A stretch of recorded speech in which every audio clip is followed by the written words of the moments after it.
There's nothing quite like losing something you love more than life itself, the kind of loss that leaves a hollow ache in your chest every morning when you wake up, expecting to see what's no longer there. Henry Talbot knew this pain well. 3 years ago, his prized stallion, Red Dust, disappeared during a brutal winter storm in the New Mexico territory. The horse wasn't just his companion, he was Henry's heart, walking on 4 legs. Now, at 62, Henry's own spirit seemed as lost as his beloved horse. His ranch still prospered, his cattle still grazed the endless desert, but the fire in his soul had died with Red Dust. Then one morning in 1891, his wife Eleanor spotted a half-dead Mustang stumbling near their fence. "He looks like your dead horse," she said. Henry thought it was impossible, but something about this broken animal stirred memories he'd tried to bury. Could miracles still happen in the unforgiving West? Before we jump back in, tell us where you're tuning in from, and if this story touches you, make sure you're subscribed, because tomorrow I've saved something extra special for you. The morning sun cast long shadows across the Talbot ranch as Henry stepped onto his porch, coffee cup in hand. The high desert of New Mexico territory stretched endlessly before him, painted in hues of rust and gold that most folks found beautiful. Henry barely noticed anymore. The vastness that once filled him with pride now felt empty, like looking at a painting with the centerpiece cut out. Eleanor emerged from the kitchen, her practical boots clicking against the wooden planks. At 58, she remained a handsome woman, though lines of worry had etched themselves deeper around her eyes these past 3 years. Her graying hair was pulled back in its usual no-nonsense bun, and she carried herself with the quiet strength that had first attracted Henry 25 years ago. "Miguel's bringing the horses in early today," she said, settling beside him on the porch swing they'd built together during their first year of marriage. "Says there's weather coming from the west." Henry nodded, his gaze fixed on the distant mountains. Miguel Hernandez had been their foreman for 15 years, and his weather sense was rarely wrong. The man understood this land the way Henry once understood horses, with an intuition that came from years of careful attention. "The Jameson cattle broke through the south fence again," Eleanor continued, her tone carefully neutral. "Tommy's riding out to mend it this morning." Henry's jaw tightened slightly. Thomas McKenna was barely 19, eager and hard-working, but green as spring grass. Henry had hired him the previous summer, mostly because the boy reminded him of himself at that age, full of dreams about working with horses and living free under the big sky. Now Tommy spent most of his time mending fences and moving cattle, the same mundane work that kept a ranch running but never stirred a man's soul. "Should have Miguel check his work," Henry said finally. "That fence has been giving us trouble all season." Eleanor studied her husband's profile. Once, Henry Talbot had been the most respected horse trainer in 3 territories. Men would travel for weeks to have him break their difficult animals or to buy one of his carefully bred quarter horses. His reputation had built their prosperity. His passion had built their life together. Now he went through the motions of ranch management with the mechanical precision of a man whose heart had left the building. The swing creaked softly as they sat in comfortable silence. This had become their morning ritual coffee on the porch, discussing the day's necessities, avoiding the topic that hung between them like smoke from a dying fire. Eleanor understood grief, but 3 years seemed long enough to mourn any creature, even one as special as Red Dust had been. She remembered the day Henry had first brought the young stallion home. Red Dust had been barely 2 years old, wild caught from a Mustang herd and sold to Henry by a government agent looking to clear grazing land. Most men would have seen a difficult, half-broke animal with uncertain bloodlines. Henry had seen poetry in motion. "Look at the way he carries himself," Henry had told her that first evening, leaning against the corral fence with wonder in his voice. "See how his ears are always moving, always listening. Most horses are content to follow. This one wants to lead." Red Dust had been magnificent, a deep chestnut with a blaze of white down his face and 4 white socks that made him look like he'd stepped through snow. But his color was the least remarkable thing about him. The horse had possessed an intelligence that bordered on supernatural and a loyalty to Henry that had made other ranchers shake their heads in amazement. Eleanor had watched their partnership develop over the years, sometimes with admiration, sometimes with a touch of jealousy she'd never admitted aloud. Henry and Red Dust had shared a language that needed no words. A slight shift in Henry's weight would send the horse into a perfect sliding stop. A barely perceptible touch of his heels would launch them into a gallop that looked like controlled flight. When Henry worked cattle, Red Dust would anticipate the movements of the stock almost before Henry saw them himself. But it was the quiet moments that had truly revealed their bond. Henry would often spend evenings in the stable, brushing Red Dust's coat while talking through the day's events. The horse would lower his great head and listen, occasionally nickering soft responses as if offering commentary. Eleanor would find them there sometimes, man and horse in perfect contentment, and feel like an intruder witnessing something sacred.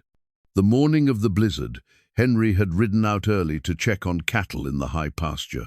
Red Dust had been eager that day, dancing sideways and tossing his head as they left the yard. Eleanor had watched from the kitchen window, thinking how alive Henry looked when he was mounted on his favorite horse, younger, more purposeful, more himself than he ever seemed on foot. The storm had blown in faster and harder than anyone expected. By noon, the wind was howling like a living thing, and snow was falling so thick you couldn't see the barn from the house. Miguel had gathered the other hands and gone looking for Henry, but the visibility was near zero and the temperature dropping fast. Henry had returned alone just after dark, leading his backup mount and looking like he'd aged 10 years in a single day. Red Dust, he'd explained in short, broken sentences, had spooked at something in the whiteout, maybe a wolf, maybe just the wind. The horse had reared and pulled free from where Henry had ground-tied him, disappearing into the storm like a ghost. They'd searched for weeks once the weather cleared. Henry had ridden out every day, following every trail, checking every box canyon and hidden valley within 50 miles. He'd offered rewards that attracted drifters and fortune-seekers from as far away as Colorado. But the high desert was vast and unforgiving, full of places where a horse could disappear forever. Some of the search parties had found wolf sign, others had reported seeing eagles circling in distant valleys. Henry had refused to acknowledge what these signs might mean, continuing his daily rides long after everyone else had given up hope. Eleanor had watched him growing thinner and more distant, pouring his grief into futile searches that took him away from home for days at a time. The worst part had been clearing out Red Dust's stall. Henry had insisted on doing it himself, removing the worn leather halter that still hung from its peg, gathering the brushes and tools that had served no other horse. Eleanor had found him sitting in the empty stall one evening, holding that old halter and staring at nothing. He'd looked up at her with such raw pain that she'd felt her own heart break. "He's gone, Henry," she'd said gently. "You have to let him go." Henry had nodded, but something in him had gone into that empty stall and never come out. Now, 3 years later, Eleanor watched her husband's morning ritual of avoiding the stable altogether. He managed the ranch with competent detachment, made sound business decisions, and treated his remaining horses with professional care. But the passion was gone, the joy extinguished, the partnership between man and animal that had once defined him reduced to mere transaction. "I should check on that Mustang," Eleanor said suddenly, surprising herself. They'd spotted the half-dead animal 2 days ago, stumbling along their fence line like something out of a fever dream. Most ranchers would have put it out of its misery and been done with it, but something had stayed Henry's hand. "It's probably dead by now," Henry replied without much interest. "Might be, but if it's not, we can't just leave it there to suffer." Henry finished his coffee and stood. "I'll ride out after I talk to Miguel about the fence." Eleanor watched him walk toward the barn, noting how his shoulders seemed permanently set in a defensive hunch these days. At 62, Henry was still a strong man, still capable of a full day's work, but he moved like someone carrying a heavy load that never got lighter. She remained on the porch, watching the sun climb higher over the desert. 25 years of marriage had taught her patience, but she wondered sometimes if patience was the right response to a grief that seemed to be hardening into permanent sorrow. Henry had loved Red Dust deeply, but he'd loved her first, and longer. Lately, she felt like she was competing with a ghost for her own husband's attention. The sound of hoofbeats drew her gaze to the corral, where Miguel was leading in the remuda for the day's work. The Mexican had been born on this land when it was still part of his country, and he understood its moods and seasons better than any man Eleanor knew. He'd been one of Henry's few friends who'd never suggested that 3 years of mourning was excessive, never implied that Red Dust had been just a horse. Tommy emerged from the bunkhouse, his young face eager despite the early hour. The boy hero worshipped Henry, though he was too polite to show it openly. Eleanor suspected he'd heard stories about Henry's reputation with horses and hoped to learn some of that magic himself. What he'd found instead was a competent but distant boss who treated him with professional courtesy and nothing more. The morning routine played out with familiar efficiency. Miguel assigned tasks, horses were saddled, and the men dispersed to their various duties. Henry emerged from the barn mounted on his current favorite, a solid bay gelding named Marshall, a good horse, reliable and well-trained, but lacking the fire that had made Red Dust special.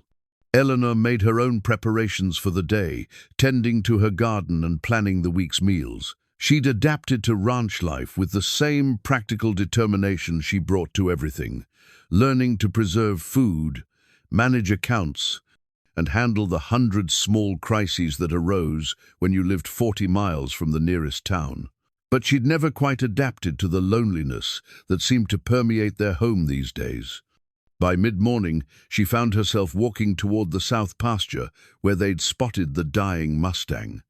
She told herself it was simple humanitarian concern, but something deeper was pulling her forward, perhaps the same instinct that had made her point out the animal's resemblance to Red Dust in the first place. The Mustang was still alive, barely. It lay beneath a twisted juniper tree, its sides rising and falling in shallow, labored breaths. Close up, Eleanor could see why the comparison had leaped so readily to her lips. The horse was clearly a chestnut beneath the dust and matted hair, with white markings that might have been similar to Red Dust's distinctive pattern. But where Red Dust had been magnificent in his prime, this animal was a wreck, starved, dehydrated, and marked with old scars that spoke of a hard life in the wild. Still, something about the way he held his head, even in extremity, reminded her powerfully of Henry's lost companion. The same proud bearing, the same alert ears tracking every sound. When the Mustang opened his eyes and looked directly at her, Eleanor felt a strange chill run down her spine. Those eyes, dark, brown, intelligent, and somehow familiar, seemed to be asking for something more than mere mercy. Eleanor found herself kneeling beside the suffering animal, her practical nature warring with an impulse she couldn't quite name. The horse was probably beyond saving, certainly beyond any reasonable effort. But as she looked into those knowing eyes, she thought about her husband's empty stall and wondered if sometimes the impossible was exactly what a broken heart needed most. When Eleanor returned to the house an hour later, she found Henry sitting at the kitchen table with his ledger books spread before him. Numbers and calculations covered the pages in his careful handwriting: feed costs, cattle prices, seasonal projections, the mundane mathematics of survival that had replaced the poetry of his former life. "That Mustang's still breathing," she announced without preamble. Henry looked up from his figures, pencil suspended over a column of expenses. "Won't be for long, maybe not. But he's fighting harder than you'd expect." Something in her tone made Henry set down his pencil. Eleanor wasn't given to sentiment about animals. She appreciated their utility, cared for their welfare, but she'd never shared his deeper connection to horses. Her mention of the Mustang fighting felt significant in a way he couldn't quite grasp. "Eleanor, If you're thinking we should— I'm not thinking anything, she interrupted, hanging her shawl on its peg by the door. Just telling you what I saw. That horse has been half dead for 2 days now, but he's still trying. Makes a person wonder what's keeping him going. Henry returned to his ledger, but the numbers swam before his eyes. He'd spent 3 years building careful walls around certain thoughts, certain possibilities. The discipline had become automatic, a survival mechanism as essential as breathing. But Eleanor's words had cracked something in those defenses. Probably just stubborn, he said finally. Some horses are too mean to die easy. Eleanor moved around the kitchen with her usual efficiency, preparing the midday meal and organizing supplies for the week ahead. But she kept glancing at Henry, noting the tension in his shoulders and the way his pencil had stopped moving across the page. "Miguel's worried about you," she said casually, as if commenting on the weather. This brought Henry's head up sharply. Miguel Hernandez was not a man given to worry about anything beyond horses, cattle, and weather. If he was expressing concern about his employer, something had shifted in the careful balance of their working relationship. "Miguel's got no cause to worry about me. Says you've been distracted lately, making decisions and then changing them. Yesterday you told him to move the cattle to the north pasture. Then an hour later you told Tommy to keep them south." Henry frowned. He had no memory of contradicting himself, but the past few days had felt strangely unsettled. Since Eleanor had first mentioned the Mustang's resemblance to red dust, his concentration had been scattered, his thoughts drifting toward subjects he'd trained himself to avoid. "I've got a lot on my mind." "I know you do." Eleanor's voice carried a gentleness that surprised him. "That's why maybe you should put that animal out of its misery and be done with it. No sense letting it suffer just because it reminds us of something we can't have back." The words hit Henry like a physical blow. Eleanor had voiced the thought he'd been refusing to acknowledge, that his reluctance to end the Mustang's suffering had nothing to do with mercy and everything to do with the painful resemblance she'd pointed out. The admission felt like betraying both his lost horse and his own hard-won emotional discipline. "You're right," he said, closing the ledger with more force than necessary. "I'll take care of it this afternoon." Eleanor watched him stand and reach for his hat, noting the way his jaw had set in that stubborn line she knew so well. But instead of leaving immediately, Henry paused at the door, his hand on the knob. "What exactly did you mean when you said he looks like red dust?" The question hung in the kitchen air between them. Eleanor had been hoping he wouldn't ask, knowing that any answer would force them both to confront the resemblance that had been haunting her thoughts since she'd first seen the dying animal. The coloring mostly, chestnut with white markings, same general build. Lots of horses match that description. "Yes," Eleanor agreed quietly. "Lots of horses do." But her tone suggested there was more to it than general resemblance, and Henry found himself caught between desperate curiosity and the fear of hoping for something impossible. 3 years of careful emotional management had taught him that hope was more dangerous than despair. Despair, at least, was predictable. "I should get this over with," he said, opening the door. "Henry." Eleanor's voice stopped him on the threshold. "Maybe you should look at him properly before you make any decisions. I've seen him. Half-dead Mustang, probably been running wild for years. Nothing special about that." "No," Eleanor said carefully. "Nothing special at all." The walk to the south pasture felt longer than usual, each step weighted with a reluctance Henry couldn't quite name. He'd put down injured animals before it was an unavoidable part of ranch life. But this felt different, freighted with meanings he wasn't ready to examine. The Mustang lay in the same spot where Eleanor had found him, but his position had changed slightly. His head was raised now, ears pricked forward as if listening for something. When Henry approached, the horse's dark eyes fixed on him with an intensity that made him falter mid-step.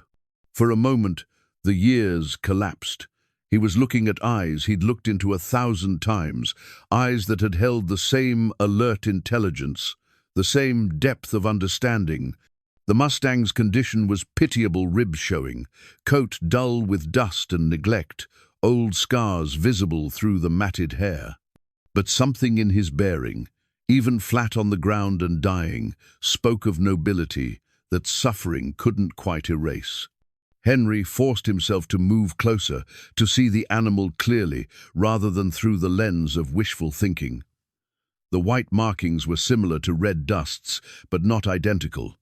The build was right, but 3 years of hard living could change any horse's appearance. Most telling of all, this Mustang was clearly several years older than Red Dust would be now, his muzzle showing grey that spoke of middle age rather than prime. The relief that washed over Henry was almost overwhelming. This wasn't Red Dust. This was just a dying horse that happened to bear a superficial resemblance to his lost companion. He could do what needed doing, without the weight of impossible hope complicating the task.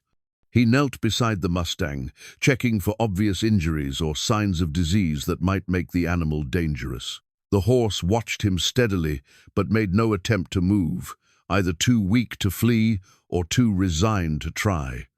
Henry's hands found the predictable problems: dehydration, malnutrition, infected cuts from thorns and rocks. But as his examination continued, details began to accumulate that made his certainty waver.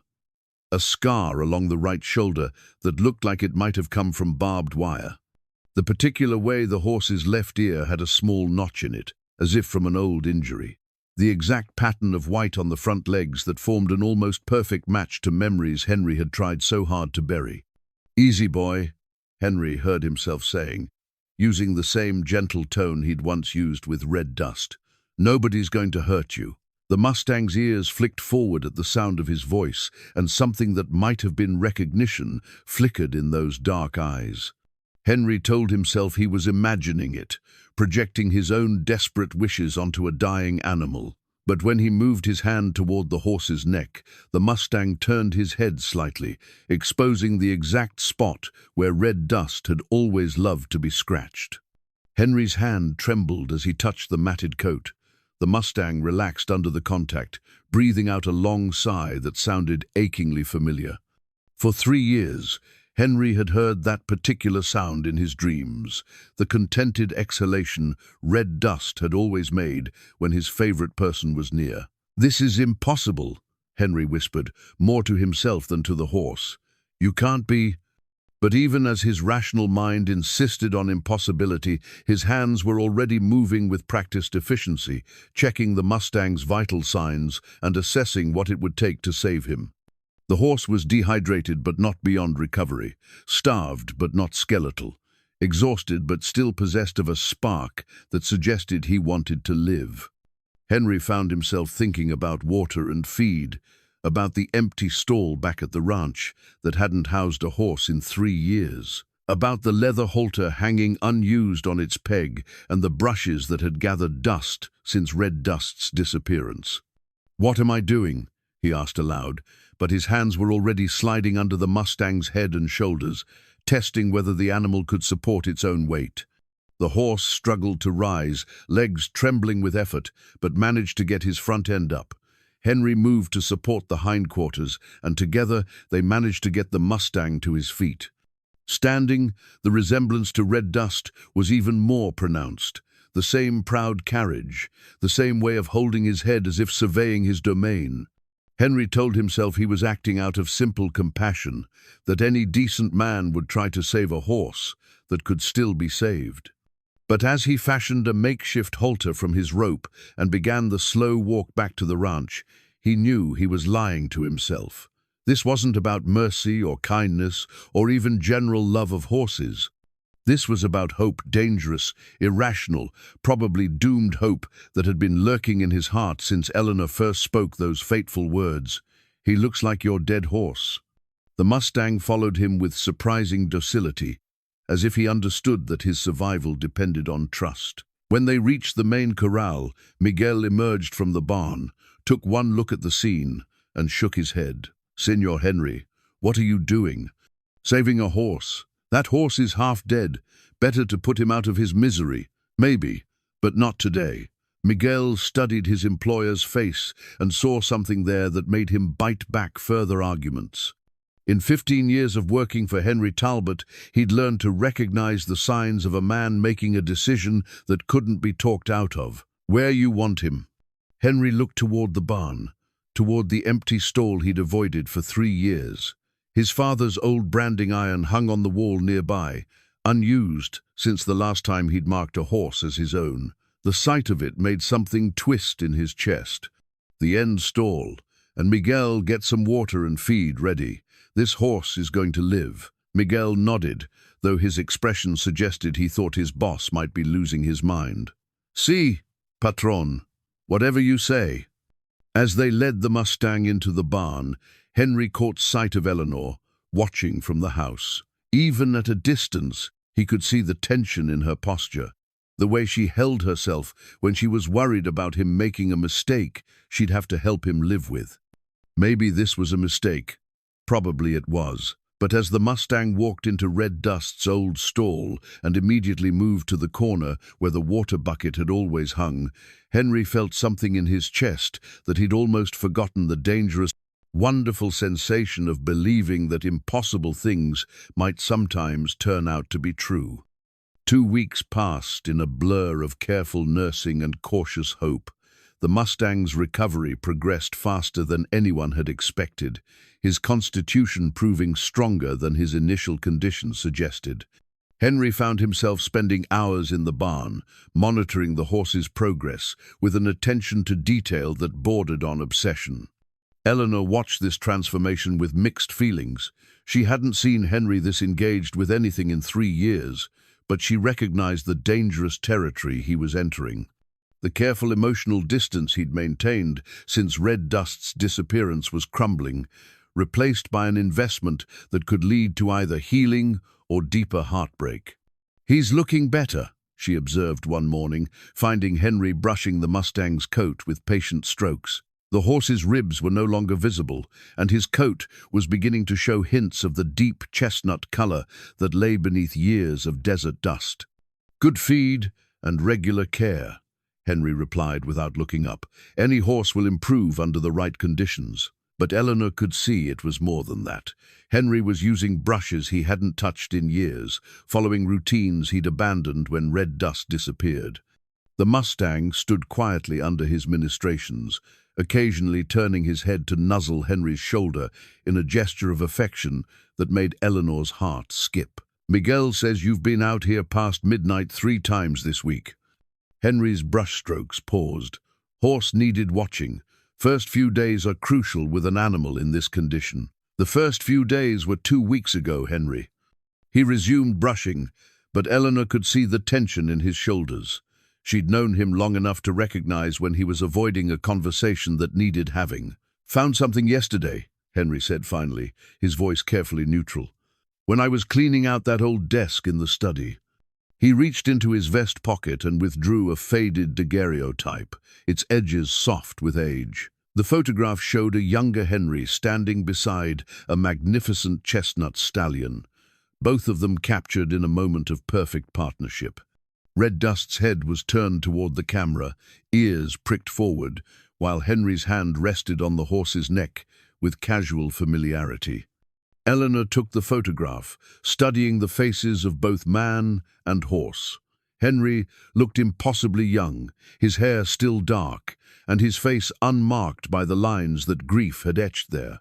But it was Red Dust who commanded attention every inch, the magnificent animal Henry had described in countless stories over the years. "When was this taken?" she asked. "Summer of '85. Red Dust was 4 years old, just coming into his prime. That was the year I started thinking he might be something special."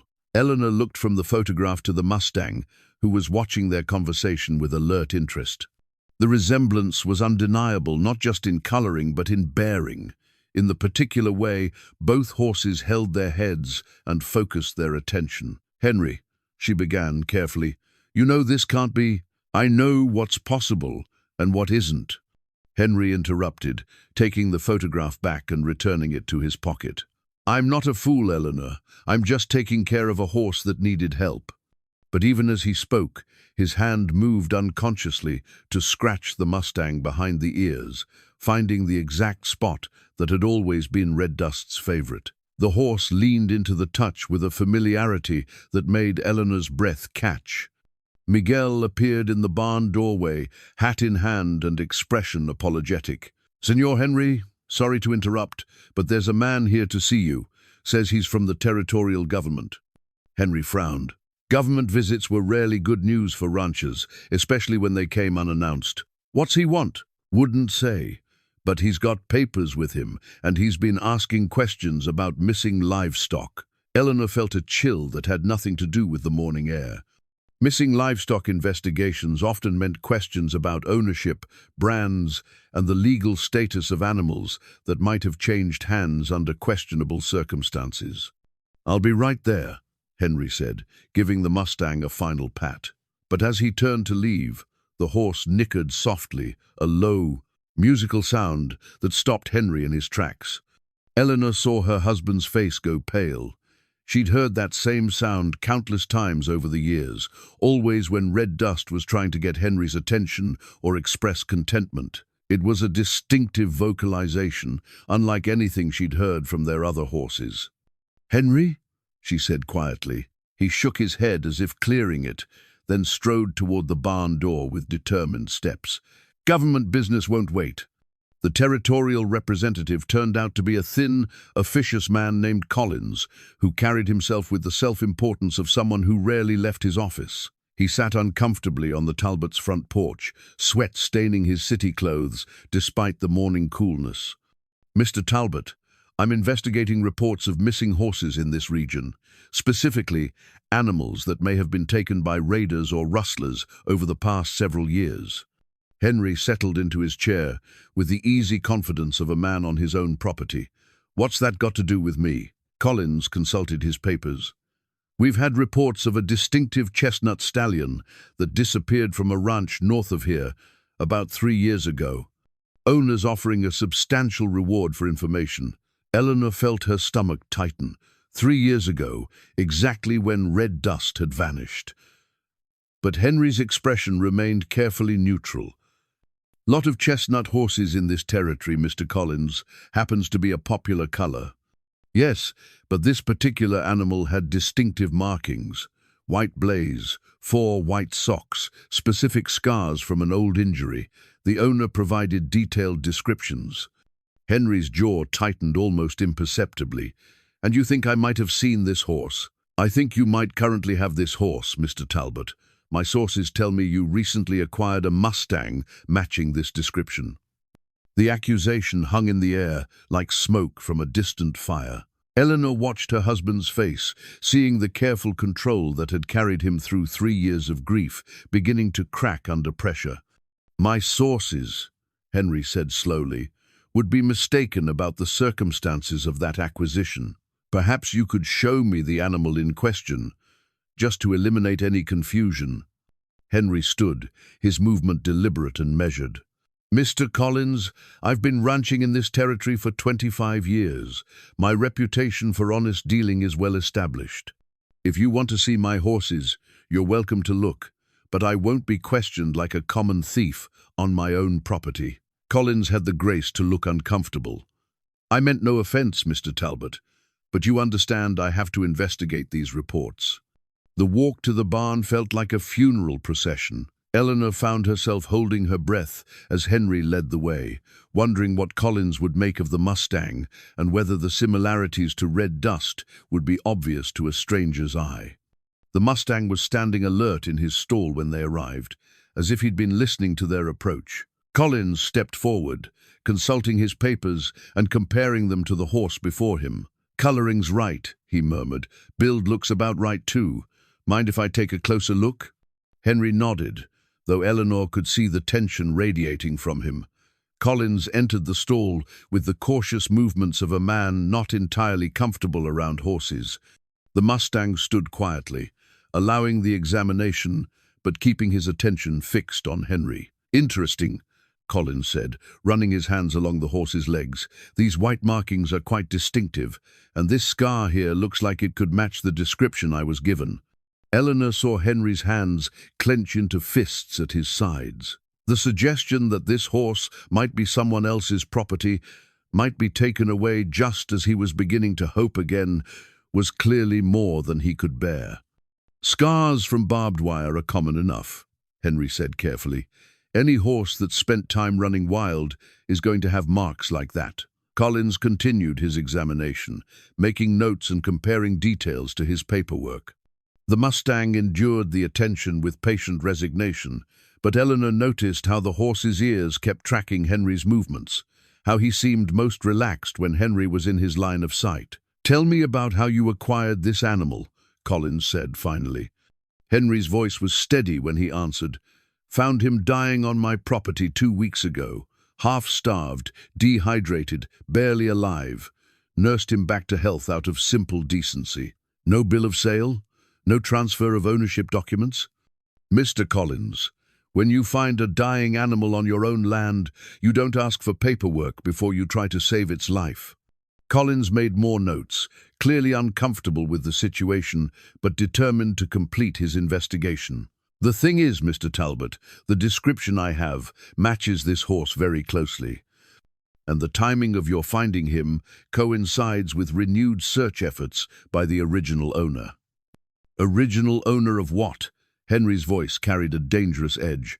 "That horse came onto my property as a stray, under territorial law that makes him mine if no one can prove otherwise." "That's true, but if someone can prove ownership, then let them prove it." Henry stepped closer to Collins, his size and presence suddenly seeming much more formidable. "Until then, this is my horse, on my property, and I'll thank you not to suggest otherwise." Collins gathered his papers hastily. "Of course, Mr. Talbot, I was just doing my job. But if the original owner comes forward with proper documentation, he'll find me ready to discuss the matter like a reasonable man," Henry finished. "But not before." After Collins left, Henry remained in the barn, staring at the Mustang who had inadvertently become the center of a legal challenge. Eleanor joined him, both of them silent as they contemplated the implications of the government man's visit. "What if someone really can prove ownership?" Eleanor asked finally. Henry's hand found the Mustang's neck, stroking the coat that had regained its shine under his care. The horse leaned into the touch, displaying the kind of trust that usually took months to develop. "Then I suppose I'll have to face that when it happens," he said quietly. "But until then, this horse stays here. He's been through enough." Eleanor watched the interaction between her husband and the Mustang, noting details that Collins had missed in his official examination. The way the horse responded to Henry's voice, the familiar gestures of affection, the sense of partnership that seemed to exist despite their short acquaintance. 3 years ago, she would have dismissed such thoughts as wishful thinking. But standing in the barn, watching Henry come alive again in ways she'd thought were lost forever, Eleanor found herself wondering if sometimes the impossible might wear the disguise of the merely improbable. The Mustang nickered again, that distinctive sound that raised goosebumps on her arms. In response, Henry reached into his pocket and withdrew the old photograph, studying it by the barn's lamplight. "Some things," he said to no one in particular, "are worth fighting for, regardless of the odds." The Mustang's transformation over the following week was nothing short of remarkable. With regular feeding and careful attention, his true nature began to emerge from beneath the ravages of his hard life in the wild. His coat gained luster, revealing the deep chestnut color that had caught Eleanor's attention from the beginning. More importantly, his personality started to shine, through intelligent, alert, and possessed of a dignity that no amount of hardship had been able to diminish. Henry found himself drawn to the barn at all hours, often arriving before dawn to check on his patient and staying well past the time when sensible men retired for the evening. He told himself it was necessary vigilance, that a horse recovering from such severe condition required constant monitoring. But Eleanor knew better. She recognized the symptoms of a man falling in love with a horse all over again. "He's getting strong enough to turn out," Miguel observed one morning as they watched the Mustang pace restlessly in his stall. "That's a good sign, but he's going to need exercise soon." Henry nodded. though the thought of letting the horse out of the protected environment of the barn filled him with anxiety. What if the Mustang decided to leave? What if his recovery had been motivated by nothing more than survival instinct, and freedom would call him back to the wild? Maybe another few days, Henry said. Want to make sure he's fully recovered before we give him that kind of choice. Miguel gave him a knowing look, but said nothing. In his 15 years working for the Talbots, he'd learned to recognize when his employer was avoiding a decision he wasn't ready to make. Eleanor emerged from the house, carrying a bucket of warm water and clean rags. "Thought I'd help with his grooming today," she announced.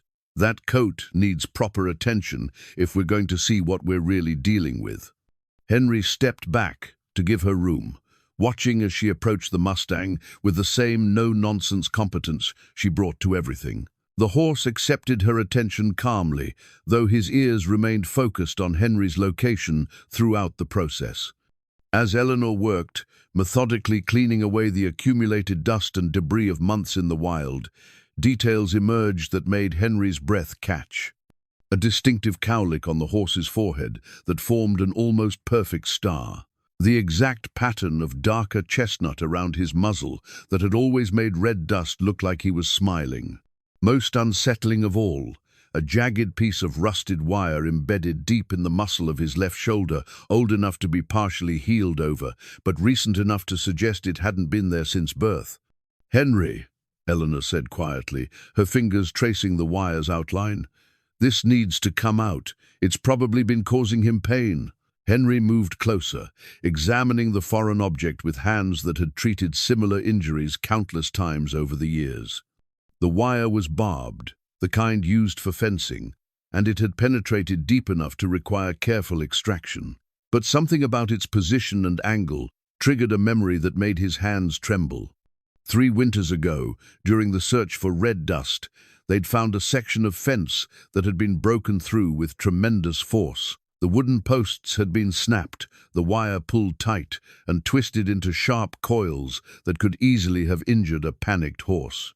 Henry had assumed at the time that red dust had simply run into the fence during the blizzard, but now he wondered if his horse had been trying to escape something or return to something.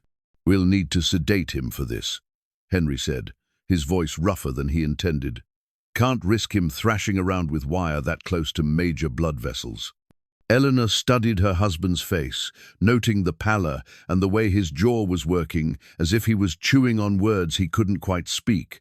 "Henry, what is it?" "Nothing. Just that wire could have killed him if it had gone a few inches in either direction. Lucky horse." But luck seemed an inadequate explanation for everything about this Mustang. Lucky that he'd survived 3 years in the wild with a piece of barbed wire lodged in his shoulder. Lucky that he'd found his way to the Talbot ranch just when Henry was finally ready to hope again. Lucky that his recovery had progressed so smoothly despite his initial condition. The sedation process went more easily than expected. The Mustang accepted the halter without resistance and stood quietly while Henry prepared the injection. But as the medicine began to take effect, the horse's legs started to buckle and he began to fall. Henry moved instinctively to support him, and the Mustang's head came to rest against his chest in a gesture so familiar it took Henry's breath away. Red dust had always done that when he was tired or uncertain, seeking comfort in the one human he trusted completely. "Easy, boy," Henry murmured, the endearment slipping out before he could stop it. "I've got you." The wire extraction proved more complicated than expected. The barbed metal had worked its way deep into the muscle tissue, creating a web of scar tissue that had to be carefully cut away. But as Henry worked, following the wire's path through the horse's shoulder, he found something that made his hands freeze mid-motion. Beneath the wire, partially obscured by scar tissue but still clearly visible, was the faint outline of a brand mark. Not the random scarring he'd expected, but the deliberate pattern of hot iron pressed to hide. Someone had tried to obliterate this mark, but time and the horse's own healing had revealed edges of the original design. Henry's mouth went dry as he recognized the pattern. It was his father's brand, the distinctive T with a small star above it that had marked Talbot horses for 2 generations. The same brand he'd put on Red Dust as a 2-year-old, the same mark that had been registered with the territorial authorities as proof of ownership. "Eleanor," he said quietly, his voice barely steady. "Come look at this." Eleanor peered over his shoulder, following his pointing finger to the partially revealed brand. Her sharp intake of breath told him she recognized it too, had seen it on enough Talbot horses over the years to know it immediately. "That's impossible," she whispered. "I know, Henry. That wire was put there deliberately. Someone tried to hide that brand." The implications hit him like a physical blow. If someone had deliberately obscured Red Dust's brand, it meant the horse hadn't simply wandered away during the blizzard. He'd been taken, stolen, and whoever had taken him had tried to eliminate any proof of his original ownership. "Who would do such a thing?" Eleanor asked, but even as she spoke they both knew the answer. Horse thieves were not uncommon in the territory, and a stallion of Red Dust's quality would have been worth a substantial sum. The blizzard would have provided perfect cover for theft, with searchers assuming the horse had simply been lost to the storm. Henry completed the wire extraction in silence, his mind racing through the implications of what they'd discovered. If this really was Red Dust, then he'd spent 3 years mourning a horse who'd been alive but captive. 3 years of grief that could have been 3 years of searching, of hope, of fighting to get him back. As the sedation wore off, the Mustang struggled to his feet with Henry's help. The removal of the wire seemed to have given him immediate relief. He moved more freely, his head carried higher, his entire demeanor more confident than before. "We need to report this to the territorial authorities," Eleanor said, but Henry was already shaking his head. "Report what? That we found an old brand mark under some wire? Collins would say we put it there ourselves to support a false claim. But if this is really Red Dust, then someone stole him and tried to hide the evidence. Someone who might still be out there, who might try to take him again if they know he's alive." Eleanor saw the protective anger building in her husband's eyes and felt a chill of apprehension. Henry had always been a peaceful man, slow to anger and quick to find reasonable solutions to problems. But the thought of someone deliberately taking Red Dust, of 3 years of unnecessary grief, was awakening something darker in him. "What are you thinking?" she asked carefully. "I'm thinking this horse stays here, where I can protect him, and I'm thinking I want to know who put that wire in his shoulder." The Mustang, fully recovered from the sedation now, moved to the stall door and nickered softly. It was the same sound Henry had heard countless times before Red Dust's way of asking for attention when he felt neglected. Without thinking, Henry reached out and scratched behind the horse's ears, finding the exact spot that had always been most sensitive. The Mustang leaned into the touch, closing his eyes with contentment that seemed to come from deep familiarity rather than recent gratitude. "Hello, old friend," Henry whispered, the words barely audible even to Eleanor. "I've missed you." For the first time in 3 years, speaking those words didn't feel like talking to a ghost. The horse standing before him was real, warm, responsive to his touch in ways that no stranger could fake. The brand mark, partially hidden though it was, provided tangible proof of what his heart had been trying to tell him since Eleanor first mentioned the resemblance. This was Red Dust. Against all odds, through circumstances he couldn't yet understand, his beloved horse had found his way home. Eleanor watched the reunion with tears in her eyes, seeing her husband's face transform as years of carefully suppressed grief gave way to wonder and joy. But even in the midst of this miracle, she couldn't shake the feeling that their troubles were just beginning. Someone had taken Red Dust and tried to hide his identity, someone who might still consider the horse valuable enough to steal again. And now that Henry had his companion back, she knew with absolute certainty that he would fight anyone who tried to separate them, regardless of the cost to himself or his family. The Mustang Red Dust pressed his head against Henry's shoulder in the old familiar gesture of affection. After 3 years of absence, the bond between them seemed as strong as ever, as if no time had passed at all. Outside the barn, storm clouds were gathering on the horizon, and Eleanor couldn't help but feel they were an omen of troubles yet to come.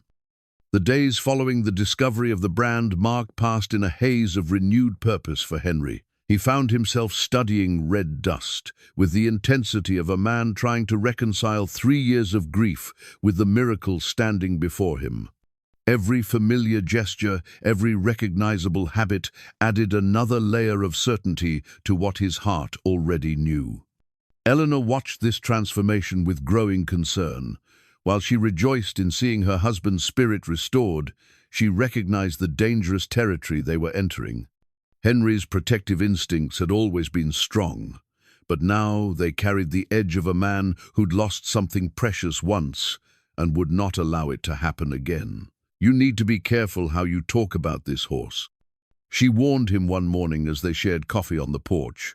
"Word travels fast in this territory, and if the wrong people hear that Red Dust has returned—" "I haven't told anyone anything," Henry replied, but his tone carried a defensiveness that suggested he was fighting his own impulses. The urge to share his joy, to tell the world that miracles could still happen, was warring with the practical need for secrecy. "Miguel knows something's different, and Tommy's been asking questions about why you spend so much time in the barn." Henry's jaw tightened. Tommy McKenna was a good boy, but he was young and prone to gossip when he rode into town on weekends. The last thing they needed was stories spreading about the Talbot Ranch's mysterious new horse. "I'll talk to them both. Make sure they understand the importance of keeping family business private." Eleanor nodded, but she could see the strain in her husband's face. Keeping such a momentous secret was asking a lot of a man who'd been living with the weight of loss for 3 years. The temptation to celebrate, to vindicate his faith in front of all the neighbors who'd told him to give up hope, must be almost overwhelming. Their conversation was interrupted by the sound of approaching hoofbeats. A rider was coming up the main road at a pace that suggested urgency rather than social calling. Eleanor felt her stomach tighten. Unexpected visitors had brought nothing but trouble lately. The rider turned out to be Bill Harrison, a rancher from 30 miles north whose spread bordered the territorial road. Harrison was a practical man, not given to unnecessary travel, and his presence on the Talbot Ranch could only mean serious business. "Henry," Harrison called as he dismounted near the porch. "Need to talk to you about something important." "Bill, what brings you out this way?" Harrison removed his hat and wiped sweat from his forehead despite the morning coolness. "Had a visit yesterday from a man claiming to be looking for stolen horses. Said he'd traced some missing stock to this area and was checking with all the local ranchers." Eleanor felt her blood turn cold. The government investigator Collins had been just the beginning. Now private parties were getting involved in the search. "What kind of horses?" Henry asked, his voice carefully neutral. "Chestnut stallion mainly. Described it in detail, white markings, specific scars, the whole thing, offering a substantial reward for information leading to recovery." Henry's hands clenched into fists at his sides. "This man have a name?" "Called himself Davidson. Big fellow, well-dressed, had the look of money about him. But Harrison's voice dropped lower. Something about him didn't sit right. Asked too many questions about your place specifically. Seemed to know more about your business than a stranger ought to." The implications hit Henry like a physical blow. Someone wasn't just looking for red dust, they were targeting the Talbot Ranch specifically. Which meant whoever had taken his horse 3 years ago knew exactly where he'd ended up. "What kind of questions?" Eleanor asked, stepping closer to her husband. "Wanted to know about your horse operation, how many animals you keep, whether you'd acquired any new stock recently." When I told him Henry wasn't in the horse business much anymore, he seemed surprised, like he expected different information. Henry's mind raced through the possibilities. If Davidson knew to look for red dust at the Talbot Ranch, it could only mean one of two things. Either he was the original thief, or he was working for whoever had taken the horse. Either way, his presence in the area meant danger. "Appreciate the warning, Bill," Henry said finally. "This Davidson say where he was staying?" "Mentioned the hotel in Las Cruces. Said he'd be in the area for several days, talking to all the ranchers." Harrison studied Henry's face carefully. "Henry, if there's something you need to tell me about this situation." "Nothing to tell, just grateful to have neighbors who look out for each other." Harrison nodded, but his expression suggested he wasn't entirely convinced. He'd known Henry Talbot for 15 years, and something about his old friend's manner was setting off warning bells. After Harrison left, Henry and Eleanor sat in tense silence on the porch. The peaceful morning had been shattered by the reality of external threats, and both of them were grappling with the implications. "We need to get Red Dust somewhere safe," Henry said finally. "Where would be safer than here? This is his home. Not if Davidson decides to search the ranch. We need somewhere isolated, somewhere we can keep him hidden until we figure out what we're dealing with." Eleanor studied her husband's profile, noting the set of his jaw and the distant look in his eyes. She'd seen that expression before, when Henry was planning something that he knew she wouldn't like. "What are you thinking?" "The old line camp up in Copper Canyon. It's been abandoned for years, but the corral's still sound. Miguel and I could take Red Dust up there, keep him out of sight, until this blows over." "Henry, that's 40 miles of rough country, and if someone really is looking for him, splitting up just makes us more vulnerable. Makes him more vulnerable if we keep him here, where anyone can find him." Eleanor could see the protective instincts taking over, the same fierce determination that had kept Henry searching long after everyone else had given up hope. But she also saw the potential for mistakes born of desperation. "Maybe we should consider other options. Contact the territorial authorities ourselves, file an official claim. With what proof? A partially hidden brand mark that any skilled lawyer could argue was forged?" "Eleanor, if Davidson really is working for whoever took Red Dust, he'll have documentation that makes his claim look legitimate. We can't fight this through official channels." The sound of approaching horses interrupted their debate. Miguel and Tommy were returning from their morning rounds, and their timing couldn't have been better. Henry needed to brief them on the new threat and ensure their absolute discretion. But as the two ranch hands drew closer, Eleanor noticed something that made her heart sink. Tommy was riding alongside a stranger, a well-dressed man on a quality horse, who had the bearing of someone accustomed to getting his way. "Henry," she whispered urgently, "I think Davidson just found us." The stranger dismounted with the fluid grace of an experienced horseman, his expensive boots and tailored clothes marking him as someone with substantial means. He was a large man, as Harrison had described, with the kind of presence that commanded attention even in casual situations. "Mr. Talbot?" Davidson's voice carried the slight accent of an educated Easterner. "I'm James Davidson. I believe we need to discuss a horse." Henry rose slowly from his chair, moving with the deliberate control of a man fighting his own instincts. "Mr. Davidson, I understand you've been asking questions about my livestock. Among other things, I represent certain interests that have been tracking stolen property through this territory.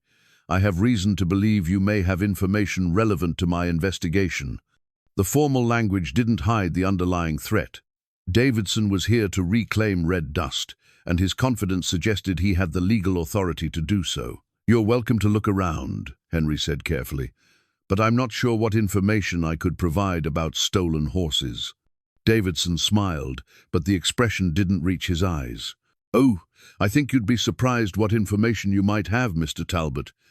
For instance, I'm told you recently acquired a chestnut stallion matching the description of a very valuable animal that disappeared from the Rawlings Ranch 3 years ago."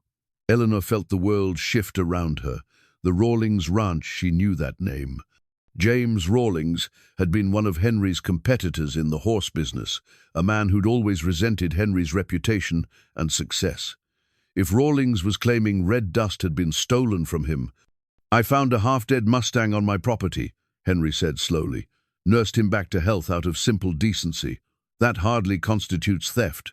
Of course not, but if that Mustang happens to be carrying a Rawlings brand, then we have a different situation entirely. Henry's blood ran cold.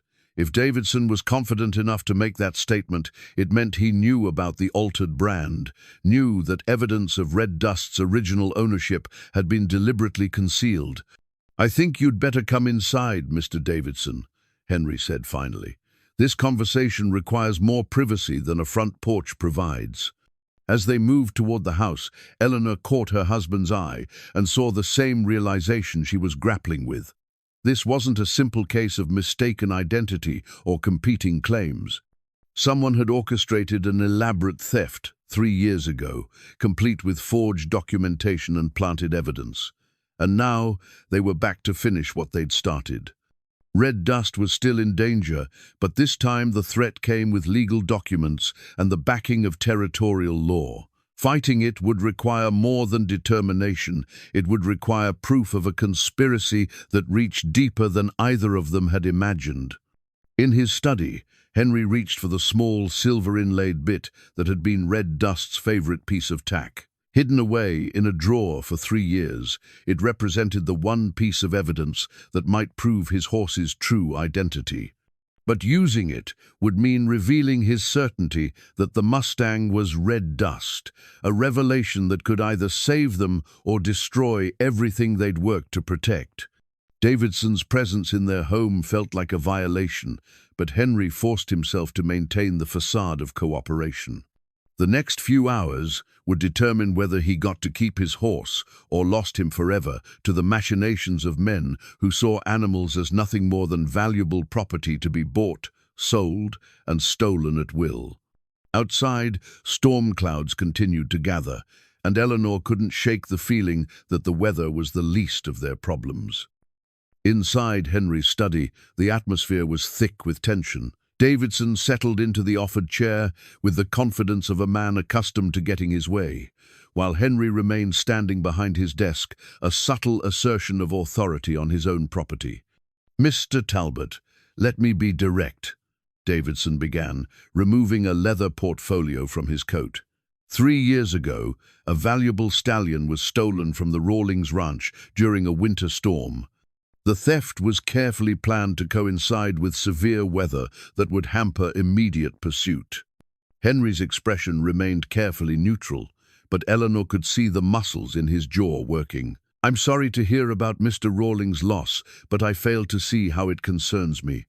The horse in question was a chestnut stallion with distinctive white markings, registered bloodlines, and considerable value. Mr. Rawlings has reason to believe this animal has been located on your property." Davidson opened his portfolio and withdrew several documents.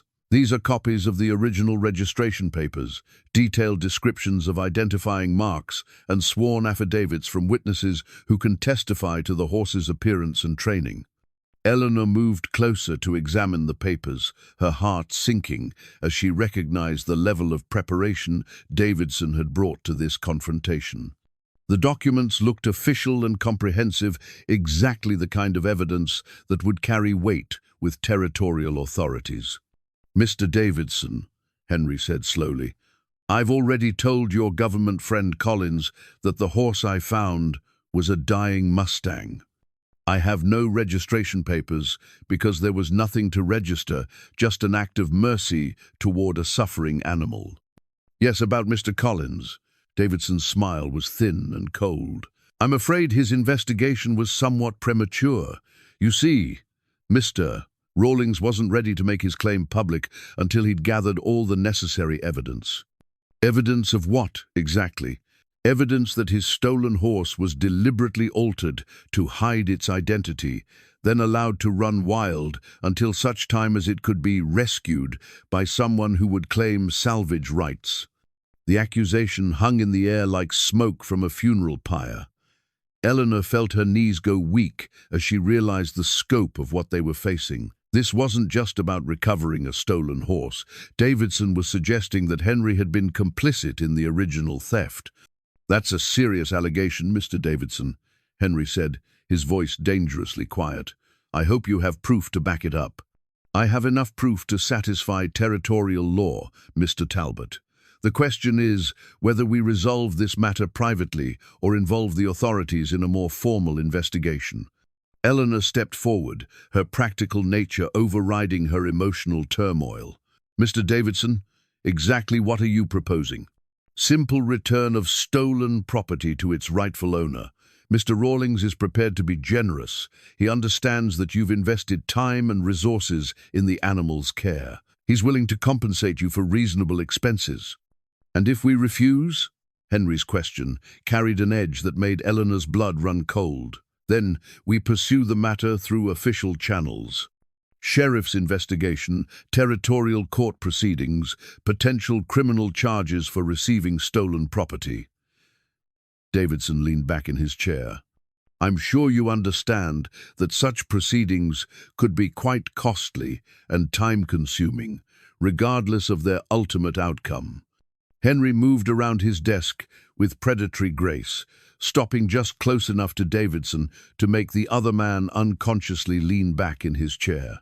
Mr. Davidson, I've been ranching in this territory for 25 years. My reputation for honest dealing is well established. If you're suggesting otherwise, I'm suggesting nothing, Mr. Talbot. I'm simply here to recover stolen property and resolve this matter with minimum disruption to all parties involved. Eleanor could see the dangerous territory her husband was entering.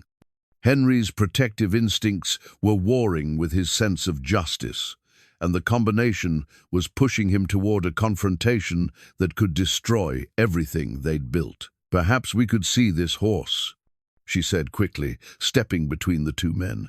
If Mr. Davidson is so certain of his identification, surely a visual examination would resolve the matter. Davidson nodded. I was hoping you'd suggest that, Mrs. Talbot. I have someone with me who's quite familiar with the animal in question. Eleanor's heart sank. Davidson hadn't come alone. He'd brought a witness, someone who could provide identification that would be difficult to dispute. The walk to the barn felt like a march to an execution. Henry's face had settled into the mask of controlled fury that Eleanor had learned to fear over their years of marriage. When Henry looked like that, he was capable of decisions that his rational mind would later regret. Miguel emerged from the equipment shed as they approached, taking one look at the group and immediately understanding that trouble had arrived. His weathered face showed no expression, but Eleanor noticed how his hand moved instinctively to rest on the handle of the knife he wore at his belt. Miguel, Henry said quietly, this is Mr. Davidson. He's here to look at our horses. The old foreman nodded politely, but his dark eyes remained fixed on Davidson with the wariness of a man who'd learned to judge character quickly and accurately. Red Dust was standing at his stall door when they entered the barn, ears pricked forward as if he'd been listening to their approach. In the weeks since his rescue, his condition had improved dramatically. His coat now gleamed with health, his eyes were bright and alert, and his bearing spoke of the magnificent animal he'd once been. Davidson stopped short when he saw the horse, his confidence wavering for the first time since his arrival. My God, he breathed, he's beautiful. A second man appeared in the barn doorway, older, graying, with the bow-legged gait of someone who'd spent his life on horseback. Eleanor didn't recognize him, but the way he moved and carried himself marked him as a horseman of considerable experience. Mr. Talbot, Davidson said, this is Frank Morrison. He was head trainer at the Rawlings Ranch when the horse was stolen. He knows the animal intimately. Morrison approached the stall with the careful movements of someone who understood horses could be dangerous. But as he got closer, Eleanor noticed his steps beginning to falter, his expression shifting from confident identification to something approaching confusion. Well, Davidson prompted, is this the horse? Morrison studied Red Dust carefully, taking in every detail of his appearance and bearing. The horse stood quietly under the examination, but Eleanor noticed how his attention remained focused on Henry throughout the process. The coloring's right, Morrison said slowly. Builds about what I'd expect. But what? This horse has scars that weren't there before, and he's older than he should be if this is really Thunder Valley. Eleanor felt a spark of hope. If Morrison couldn't make a positive identification, Davidson's case would collapse. "Horses age in the wild," Davidson said impatiently. "And of course he'd have new scars after 3 years of rough living." Morrison continued his examination, but his uncertainty was becoming more apparent. "The thing is, Thunder Valley had specific marks. A small notch in his left ear from a training accident. A scar on his right shoulder from a kick he took as a yearling." Eleanor's hope died as she saw recognition dawning in Morrison's eyes. These were exactly the marks they'd discovered during Red Dust's recovery details that perfectly matched the horse they all knew and loved. "The notch is there," Morrison said finally, "and the shoulder scar, but there's something else, wire embedded in the muscle that wasn't there before." "Wire that was deliberately placed to hide a brand mark," Davidson said triumphantly. "Exactly what we expected to find." Morrison's examination revealed the partially obliterated brand with damning efficiency. The R of the Rawlings mark was clearly visible once you knew what to look for, though the rest had been successfully obscured. "That's Thunder Valley," Morrison said definitively. "No question about it. Someone tried to alter his brand, but they didn't do a complete job." Eleanor felt the world crumbling around her. The evidence was overwhelming, presented by a credible witness who had no apparent reason to lie. Even if they knew this horse was really Red Dust, how could they prove it against such compelling documentation? Henry stood silently throughout Morrison's examination, his face revealing nothing of the turmoil Eleanor knew he must be feeling. When the identification was complete, he simply nodded, as if accepting an inevitable verdict. "Mr. Davidson," he said quietly, "it appears you've made your point. Then you agree to return the horse?" Henry was silent for a long moment, and Eleanor held her breath, wondering what decision her husband was wrestling with. She could see the war being fought behind his eyes, between love and law, between what he knew to be true and what he could prove. "I need some time to consider the situation," Henry said finally.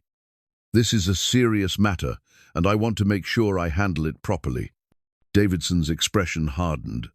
"Mr. Talbot, I'm afraid I can't allow you time to move the horse or otherwise complicate matters. If you won't agree to immediate return, I'll have to involve the territorial authorities." "How much time are we talking about?" Eleanor asked, stepping between the two men once again. 24 hours, long enough to arrange transportation and complete the necessary paperwork. It wasn't much, but it was something. 24 hours to figure out how to prove Red Dust's true identity, to find evidence that would counter Rawlings' elaborate deception. 24 hours, Henry agreed. "But the horse stays in my care until this matter is legally resolved." Davidson nodded curtly. "Agreed. But I'll be posting a man here to ensure the animal doesn't disappear during negotiations." After Davidson and Morrison left, Henry remained in the barn with Red Dust, his hand resting on the horse's neck in a gesture of both comfort and farewell. Eleanor found him there an hour later, still standing in silent communion with the animal he'd thought lost forever. "Henry, we have to fight this." "With what?" "They have documentation, witnesses, physical evidence. Everything points to their version of events." Eleanor reached into her apron pocket and withdrew something she'd been carrying since their marriage began, her wedding ring. But now she held it differently, not as a symbol of commitment, but as a weapon in the war for her husband's soul. "I won't let them take him again," she said, surprising herself with the steel in her voice. "Red Dust belongs here, with you, and if the law won't protect that truth, then maybe we need to find another way." Henry looked at his wife with surprise and something approaching wonder. In 25 years of marriage, he'd never seen Eleanor prepared to bend the law for anything. But here she was, ready to fight for a horse she'd initially seen as nothing more than a reminder of loss. "What are you suggesting?" Eleanor slipped her wedding ring back onto her finger, but the gesture felt different now, not a surrender to circumstances beyond their control, but a reaffirmation of their partnership in the face of impossible odds. I'm suggesting that sometimes the right thing and the legal thing aren't the same, and I'm suggesting that red dust has already survived 3 years of hell to get back to you. Maybe it's time we showed the same kind of determination. Outside the barn, storm clouds were gathering with ominous intensity, and Eleanor couldn't help but feel they were an omen of the fight that lay ahead. 24 hours to save everything that mattered, it would have to be enough. The evening passed in tense preparation and whispered conversations. Eleanor had taken charge of gathering supplies, while Henry worked with Miguel to prepare the old line camp for an extended stay. The plan was desperate but simple. Get red dust away from the ranch before Davidson could formalize his claim, then find some way to prove the truth about the horse's identity. But as dawn approached, Eleanor was struck by a terrible realization.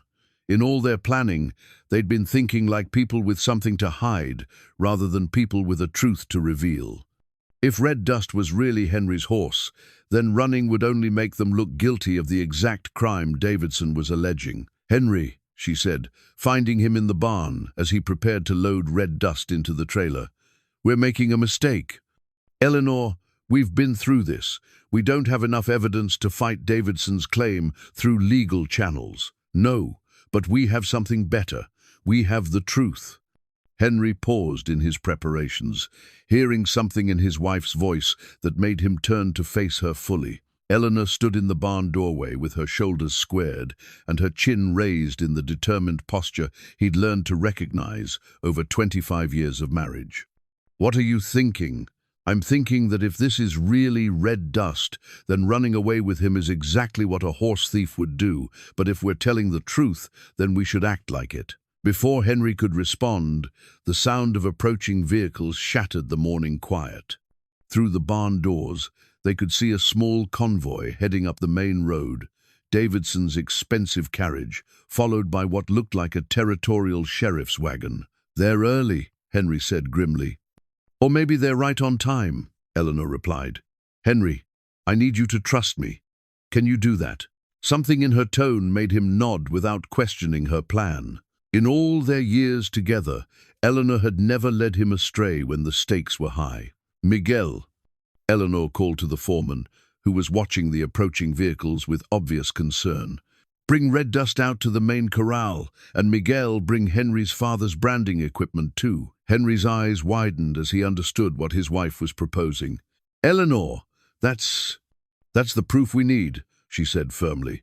"If this horse really is red dust, then somewhere under that altered brand is the original Talbot mark. And if Davidson is so confident in his identification, he won't object to a public demonstration." The convoy pulled into the ranch yard with an official gravity that made Henry's stomach clench. Davidson emerged from his carriage looking smugly satisfied, followed by a territorial sheriff Henry didn't recognize, and several men who had the bearing of legal witnesses. "Mr. Talbot," Davidson called across the yard, "I trust you've had time to consider your position." "I've had time to consider a lot of things, Mr. Davidson, including the question of what exactly happened to my horse 3 years ago." Davidson's confidence wavered slightly at Henry's tone. This wasn't the defeated man he'd expected to find. This was someone prepared for a fight. "Your horse?" "My horse," Henry confirmed, moving to stand beside red dust in the corral. "The question is whether you're confident enough in your identification to submit to a public test." Eleanor stepped forward, carrying the branching iron and a small brazier she'd prepared. "Mr. Davidson, you claim this horse carries a Rawlings brand that's been deliberately altered. If that's true, then removing the scar tissue should reveal the original mark clearly." The sheriff, a grizzled man named Porter who'd held his position for 15 years, studied the situation with the careful attention of someone who'd seen his share of property disputes. "That's an interesting proposal, Mrs. Talbot," he said slowly.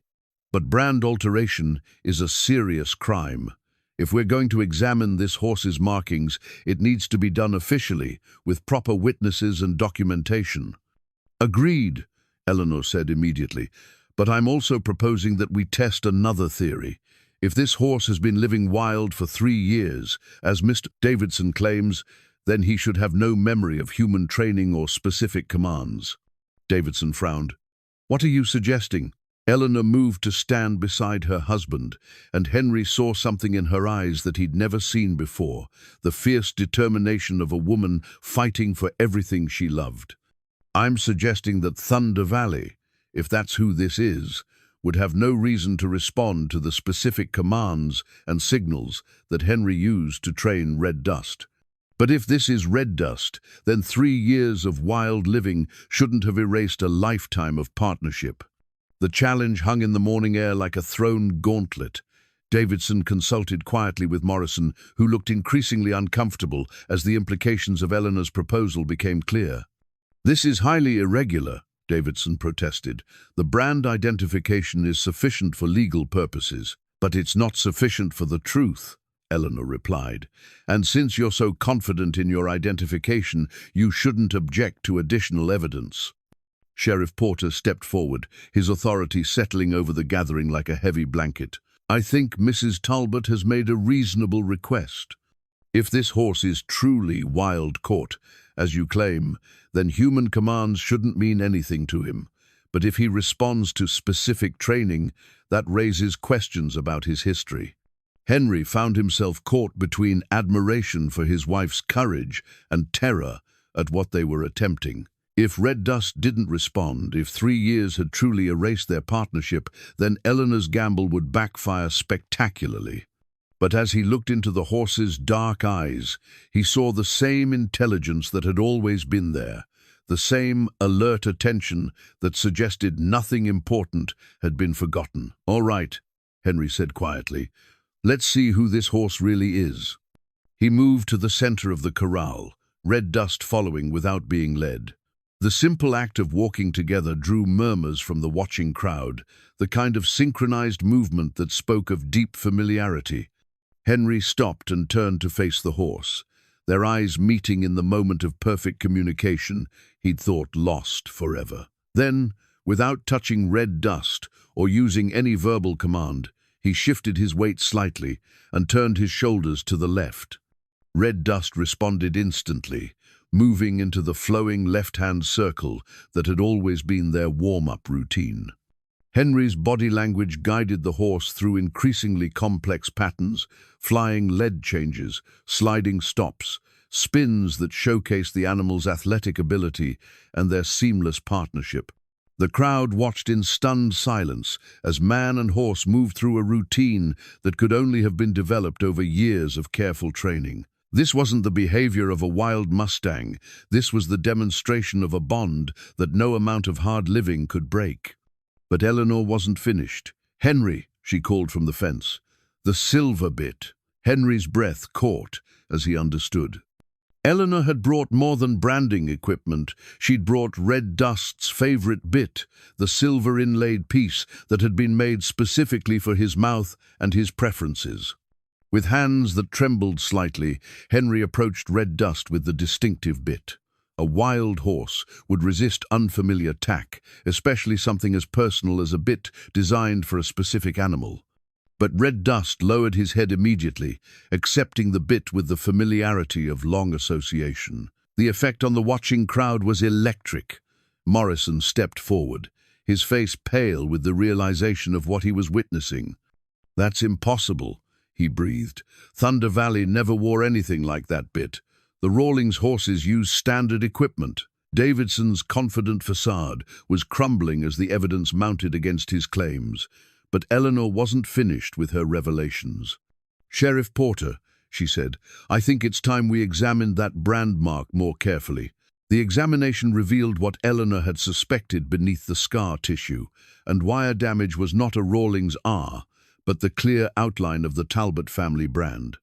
The T, with its distinctive star, was partially visible, and careful scraping revealed enough of the original mark to make identification certain. My God, Sheriff Porter said quietly, someone did alter this brand, but not to hide a Rawlings mark to create one. The implications hit the gathered crowd like a physical blow. Morrison's identification hadn't been mistaken, it had been deliberately false. The elaborate documentation Davidson had presented was part of a conspiracy to steal red dust legally, using forged evidence and perjured testimony. "Mr. Davidson," Sheriff Porter said, his voice carrying the weight of territorial authority, "I think you and I need to have a very serious conversation about fraud and conspiracy charges." Davidson's face had gone ashen as his scheme collapsed around him. "This is all a misunderstanding. The documentation I have is legitimate. The documentation you have is forged," Eleanor said calmly, "and Mr. Morrison's identification was perjury. The question now is whether you're going to cooperate with the investigation or whether we need to pursue this matter through federal courts." As Sheriff Porter began placing Davidson and Morrison under arrest, Henry remained in the corral with red dust, both of them breathing hard from the emotional intensity of their reunion performance. The horse stood quietly beside him, occasionally nuzzling his shoulder in the old familiar gesture of affection. "Welcome home, old friend," Henry whispered, his voice thick with emotion. "I never gave up believing you'd come back." Eleanor joined them in the corral, her face radiant with triumph and relief. The gamble had paid off, truth had prevailed over deception, and red dust was home where he belonged. But as she watched her husband's joy, Eleanor couldn't shake the feeling that their troubles weren't over. Someone had orchestrated an elaborate conspiracy to steal red dust, and Davidson's arrest wouldn't necessarily end the threat.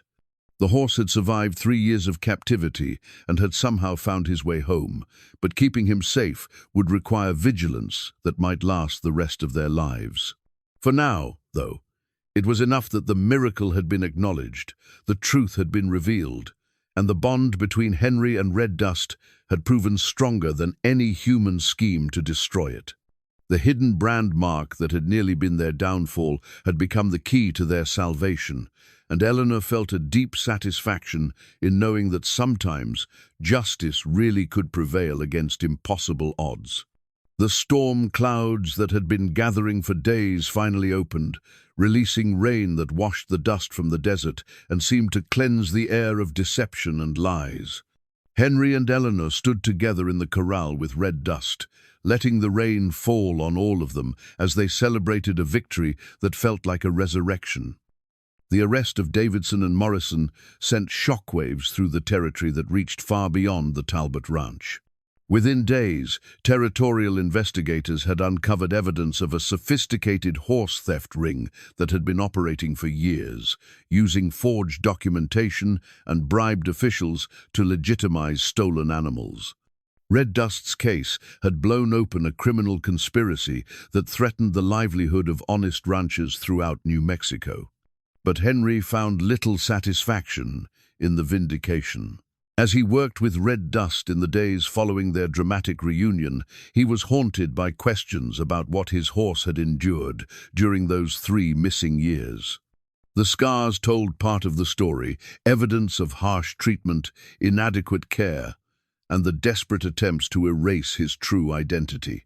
But Red Dust's eyes held memories that Henry could only imagine, experiences that had marked the horse's spirit as surely as the wire had marked his body. Eleanor watched her husband wrestling with these ghosts, understanding that their victory had come at a cost neither of them had anticipated. Recovering Red Dust had healed one wound, but opened another, the terrible knowledge of what they'd both lost during those years of unnecessary separation. "You can't blame yourself for what happened," she told Henry one evening as they sat on the porch, watching Red Dust graze in the evening light. "You did everything you could to find him." "Did I?" Henry's voice carried a weight of self-doubt that surprised her. Looking back, there were signs. Reports of horse thieves working the area, rumors about altered brands. "Maybe if I'd been smarter, more suspicious, you would have searched even harder than you did, which was impossible."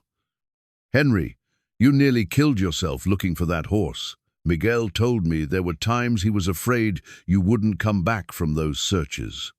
Henry was quiet for a long moment, his gaze fixed on Red Dust's familiar silhouette against the darkening sky. 3 years, Eleanor, 3 years of his life stolen, and 3 years of mine wasted on grief that didn't need to happen. Not wasted, Eleanor said firmly. Those 3 years taught us both what really matters, and they made this reunion possible. If you hadn't grieved so deeply, you might not have recognized him when he came home. The investigation into the theft ring had revealed disturbing details about Red Dust's captivity. Sheriff Porter had shared what he could without compromising the ongoing case. The horse had been sold to a series of buyers, each time with increasingly sophisticated documentation that made the transactions appear legitimate. His final owner had been a wealthy collector in Colorado who'd kept him as a breeding stallion, never knowing he was working with stolen goods. The investigators want to interview you about Red Dust's training, Eleanor continued. They think his unique responses to your commands could help identify other stolen horses that were trained by their original owners. Henry nodded absently. The territorial authorities had been respectful but persistent in their requests for information. Red Dust's case had become the key to unraveling a criminal network that stretched across 3 territories, and Henry's testimony would be crucial in bringing the remaining conspirators to justice. But the prospect of reliving the theft, of detailing exactly what made Red Dust special enough to steal, filled Henry with a mixture of pride and protective rage.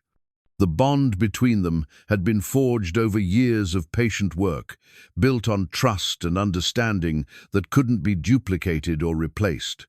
To have that intimacy violated by thieves who saw only monetary value felt like a personal violation that went beyond mere property crime. A rider approached from the main road, moving at the measured pace of someone on official business. Eleanor recognized the territorial marshal's uniform before she could make out the man's face. Another investigator, another request for information about the case that had consumed their lives. "Mr. Talbot," the marshal called as he dismounted near the porch. "Marshal Williams, Territorial Office. I apologize for the late hour, but I have information that couldn't wait for morning." Henry rose from his chair, his body language shifting into the defensive posture Eleanor had learned to recognize when he felt Red Dust was threatened. "What kind of information?" "We've arrested James Rawlings. He was trying to flee the territory with a wagon full of forged breeding documents and stolen registration papers. But that's not why I'm here." Williams reached into his saddlebag and withdrew a leather pouch that looked ancient and worn. "We found this among Rawlings' possessions. According to our Apache contacts, it's a medicine bundle, the kind given to mark spiritual significance." Eleanor felt a chill run down her spine as Williams handed the pouch to Henry. The leather was soft with age and decorated with symbols she didn't recognize, but something about it felt deeply significant in a way she couldn't explain. "What does this have to do with Red Dust?" Henry asked, turning the bundle over in his hands. "According to the Apache elder we consulted, this particular bundle was made for a horse spirit that had been lost and was seeking its way home. The symbols indicate a journey through great hardship that ends in reunion with its true companion." Henry's hands trembled as he examined the intricate beadwork and carved symbols that adorned the medicine bundle. "Are you saying the Apache knew about Red Dust?" "I'm saying they knew about a special horse that belonged with a certain man, and they believed that horse would find its way back when the time was right. Rawlings had this bundle because he understood its significance. He was using Apache knowledge to track and steal horses that had spiritual as well as monetary value." The implications hit Henry like a physical blow. The theft of Red Dust hadn't been random or opportunistic. It had been specifically planned because someone had recognized the unique bond between horse and rider. Rawlings had stolen not just an animal, but a relationship that others had identified as sacred. "The Apache elder wants to meet with you," Williams continued. "He says the medicine bundle belongs with the horse and his true companion, and he wants to ensure it reaches its proper home." Eleanor watched her husband's face as he processed this information. The revelation that Red Dust's return had been foretold, that their bond had been recognized and honored by people who understood the spiritual connection between humans and horses, seemed to overwhelm him with its significance. "When?" Henry asked quietly. Tomorrow, if you're willing, he's traveled a long way to complete this ceremony, and he says the timing is important, something about the autumn moon and the completion of circles. That night, Henry couldn't sleep. He found himself in the barn before dawn, sitting in Red Dust's stall and trying to process everything that had happened. The horse stood quietly beside him, occasionally lowering his great head to nuzzle Henry's shoulder, in a gesture of comfort that seemed to acknowledge the emotional turmoil his human was experiencing. "Did you know?" Henry asked aloud, his voice barely above a whisper. "Did you somehow know you'd find your way back to me?" Red Dust's dark eyes reflected the lantern light as he regarded Henry with the same intelligence that had always set him apart. There was something in that gaze that suggested understanding beyond what should have been possible, an awareness that their separation had been temporary, that their bond was stronger than human schemes or natural disasters. Eleanor found them there as the sun was rising, man and horse, in the same position they'd occupied years ago during their first partnership. But something was different. Now there was a gravity to their connection that spoke of trials endured and faith vindicated. "The Apache elder is here," she said softly. "He's waiting by the corral." The old man was small and weathered, his face marked by decades of desert sun and mountain wind. But his eyes held the same alert intelligence that Henry recognized in Red Dust, and when he looked at the horse, his expression softened with something approaching reverence. "You are the man who lost his heart horse," the elder said, his English accented but clear. "And you are the horse who traveled the spirit paths to find his way home." Henry nodded, not trusting his voice to remain steady. "This bundle was made when the horse first disappeared," the elder continued, holding up the leather pouch. "Our medicine man saw the theft in a vision and created this to guide the horse's spirit back to its proper place. Rawlings stole it because he understood its power, but he could not use it. The medicine only works for true partnerships." The ceremony that followed was simple but profound. The elder burned sage and sweetgrass, chanting in a language Henry didn't understand, but somehow felt in his bones. Red Dust stood perfectly still throughout the ritual, as if he understood the significance of what was happening. When it was finished, the elder placed the medicine bundle in Henry's hands. "This belongs to both of you now. It will protect the bond that brought you back together and ensure that no force can separate you again." As the elder prepared to leave, he turned back to Henry with a final piece of wisdom. "The horse chose to return to you, even when escape was possible. That is the strongest medicine of all love, that chooses to come home." Eleanor watched from the porch as Henry stood in the corral with Red Dust, holding the medicine bundle and finally understanding the full scope of what they'd recovered. It wasn't just a horse that had been returned to them, it was a relationship that had been blessed by forces beyond their understanding, protected by beliefs older than territorial law, and sustained by a love that had proven stronger than human greed or natural catastrophe. The territorial horsefair was only 2 weeks away, and Eleanor could see Henry's mind working through the possibilities. For years, he'd avoided public demonstrations of his horsemanship, unable to bear the reminder of what he'd lost. But now, with Red Dust restored and their bond vindicated, the fair represented an opportunity to show the world what true partnership looked like. "Are you thinking what I think you're thinking?" Eleanor asked, joining him in the corral. Henry smiled for the first time in days, his hand resting on Red Dust's neck as he contemplated the future. "I'm thinking it's time to remind people what this territory was built on, the bond between humans and horses, and the belief that some things are worth fighting for, no matter what the odds." The medicine bundle felt warm in his hands, and Red Dust nickered softly, as if agreeing with the plan. Tomorrow would bring new challenges, but tonight they were home, whole, and ready to face whatever came next, with the confidence of those who had already overcome the impossible. The territorial horsefair had drawn crowds from across New Mexico and beyond. What had started as a regional gathering of ranchers and horse traders had evolved into something approaching a festival, with the news of the Rawlings conspiracy adding an element of drama that attracted spectators from as far away as Colorado and Texas. Henry stood at the edge of the main arena, red dust beside him, both of them watching the preliminary competitions with the calm attention of professionals assessing their field. The Horsefair's championship event, a demonstration of partnership between horse and rider, carried a trophy that represented more than mere recognition. It was validation of everything the territory stood for, acknowledgement that the bond between humans and animals was the foundation upon which their civilization was built. Eleanor found them there, noting the way they stood together in perfect symmetry, each aware of the other's mood and position without conscious effort. 3 weeks had passed since the medicine ceremony, and the change in both man and horse was remarkable. Red Dust had regained not just his physical condition, but his confidence, while Henry moved with the assured grace of someone who had recovered his purpose in life. "The territorial governor is here," Eleanor said, settling beside her husband.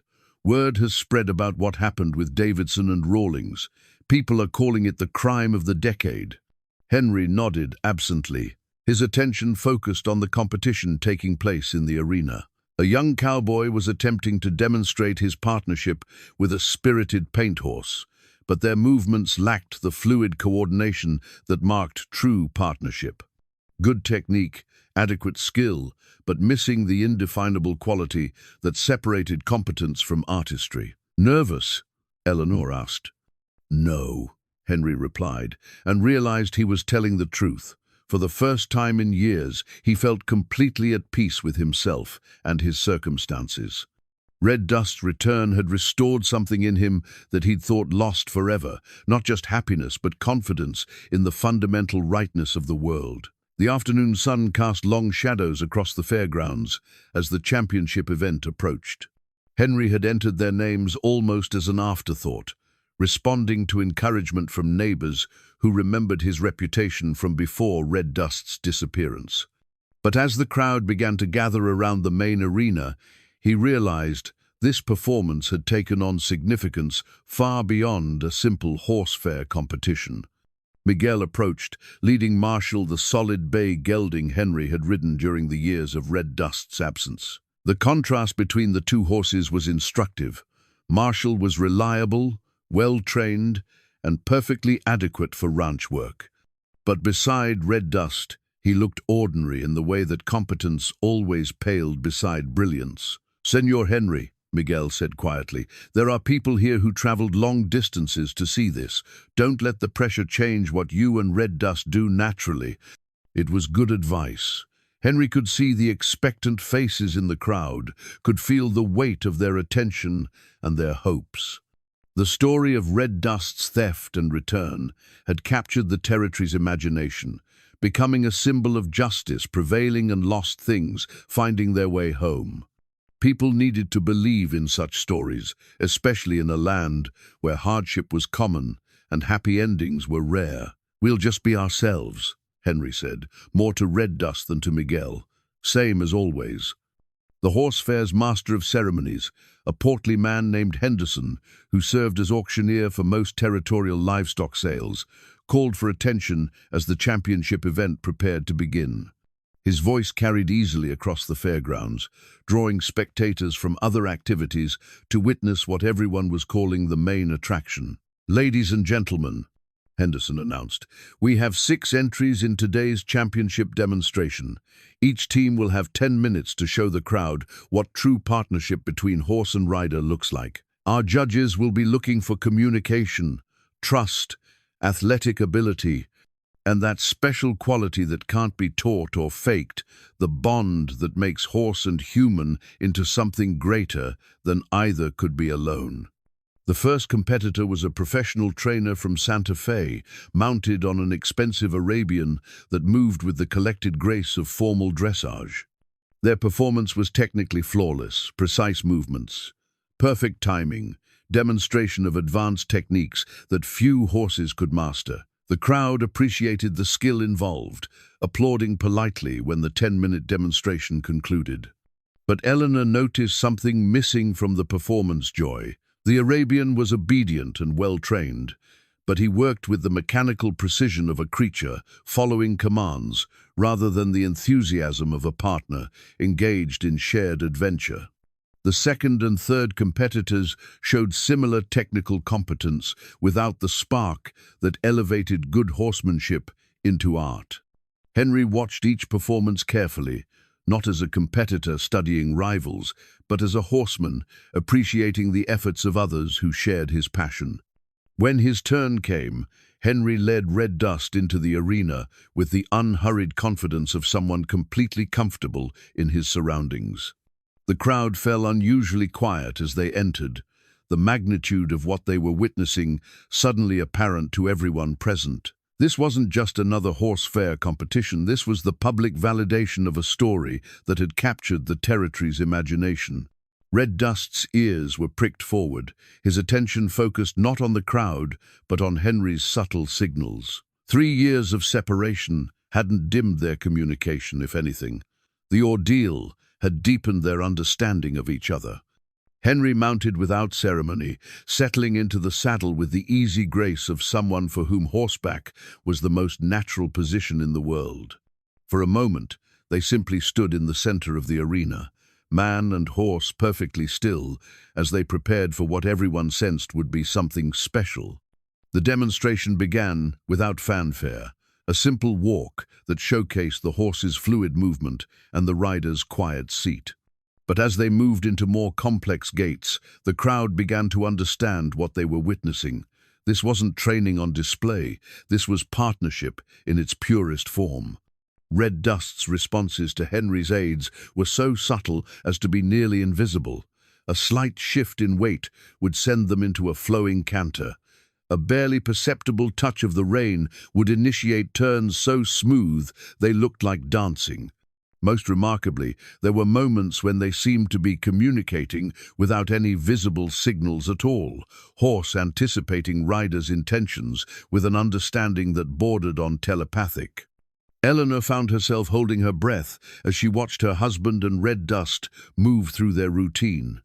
This was the partnership she remembered from their early years together, but refined by experience and deepened by the knowledge of how precious and fragile such connections could be.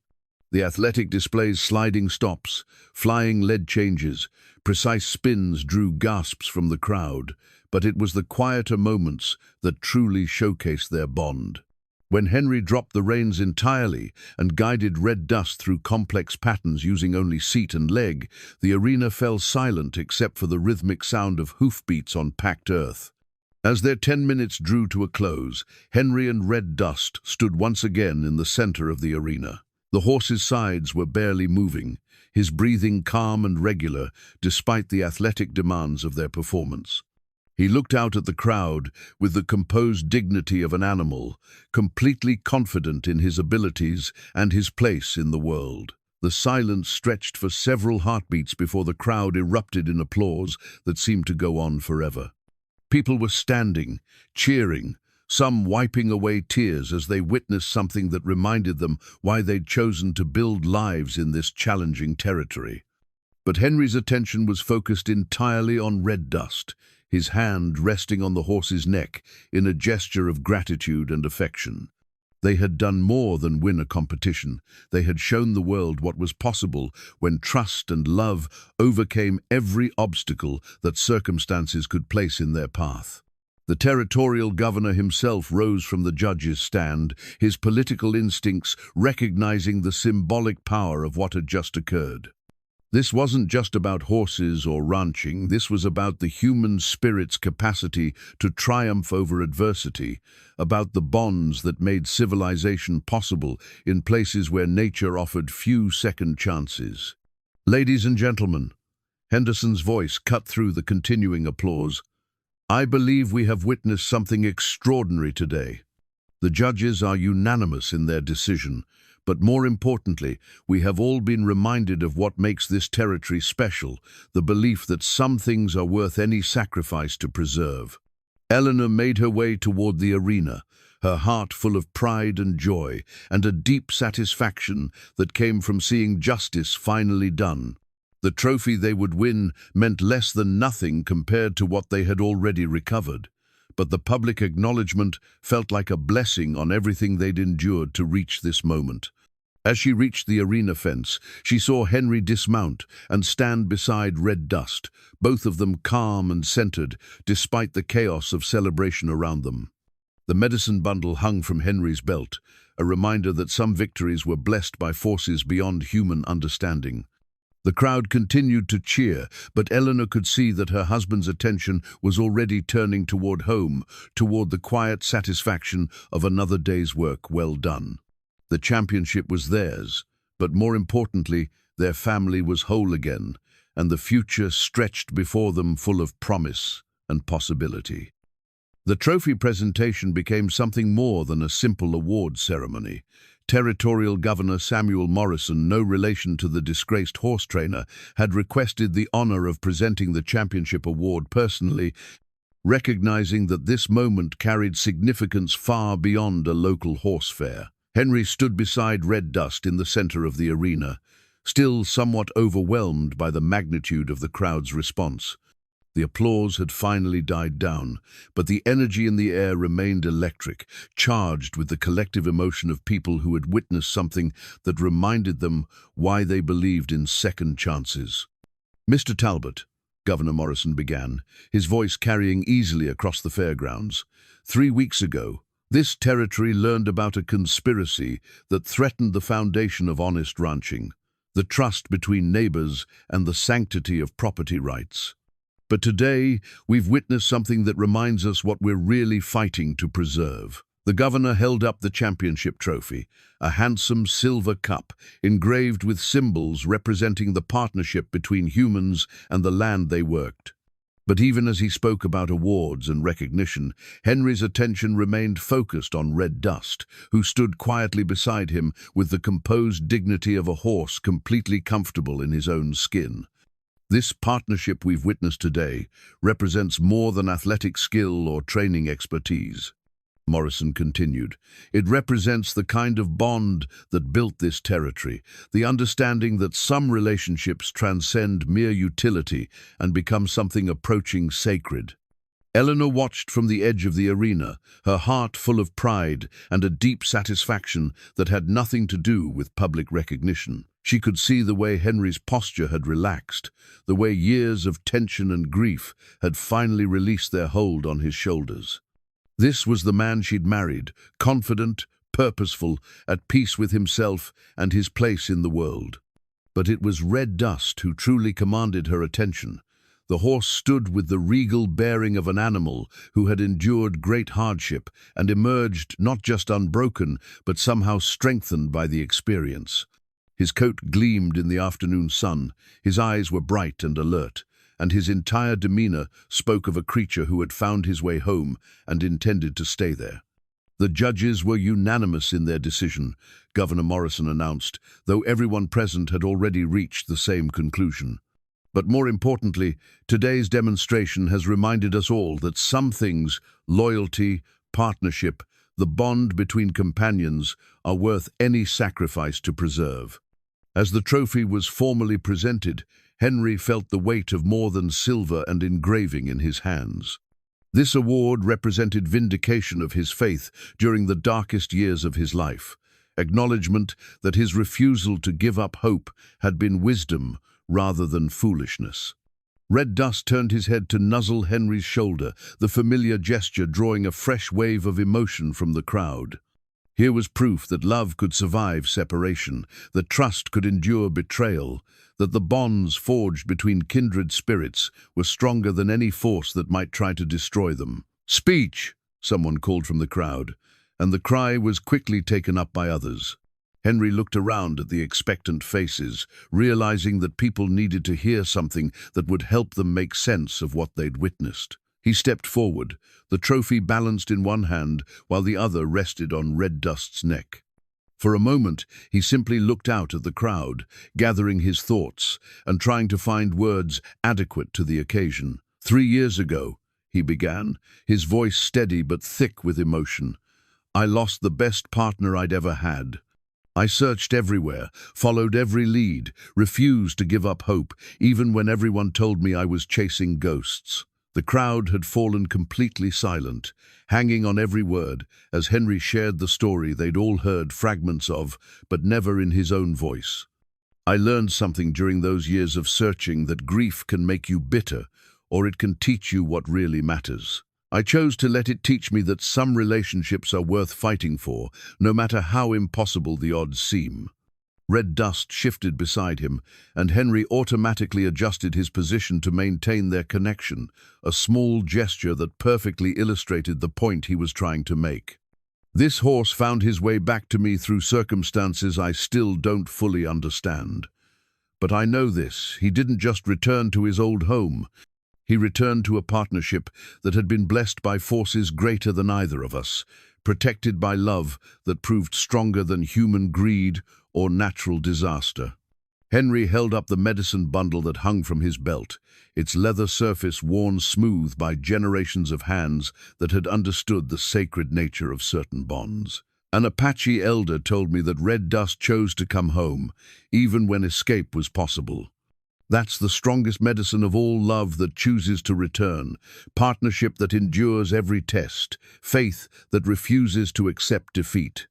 The silence that followed was different from the earlier quiet, deeper, more contemplative, charged with the recognition that they had heard something important. These were people who understood hard choices and long odds, who had built lives in a place where failure was common and success had to be earned daily. When the applause finally came, it was sustained but respectful, the kind of acknowledgement reserved for moments that touched something fundamental in the human spirit. Henry found himself looking out at faces that reflected his own journey, neighbors who had endured their own losses, couples who had weathered their own storms, individuals who understood what it meant to keep faith when circumstances suggested that hope was foolish. Eleanor made her way into the arena, her presence at Henry's side, completing the picture of a family restored to wholeness. She took his free hand, while his other remained connected to Red Dust, the three of them forming a unit that spoke of bonds tested by adversity and proven unbreakable. "Thank you," Henry said simply, addressing the crowd but speaking to the larger forces that had made this moment possible. "Thank you for believing that some stories deserve happy endings." As the formal ceremony concluded and the crowd began to disperse, Henry found himself surrounded by well-wishers and old friends who wanted to congratulate him on Red Dust's return. But even as he accepted their good wishes and shared details of the horse's recovery, part of his attention remained focused on the larger significance of what had occurred.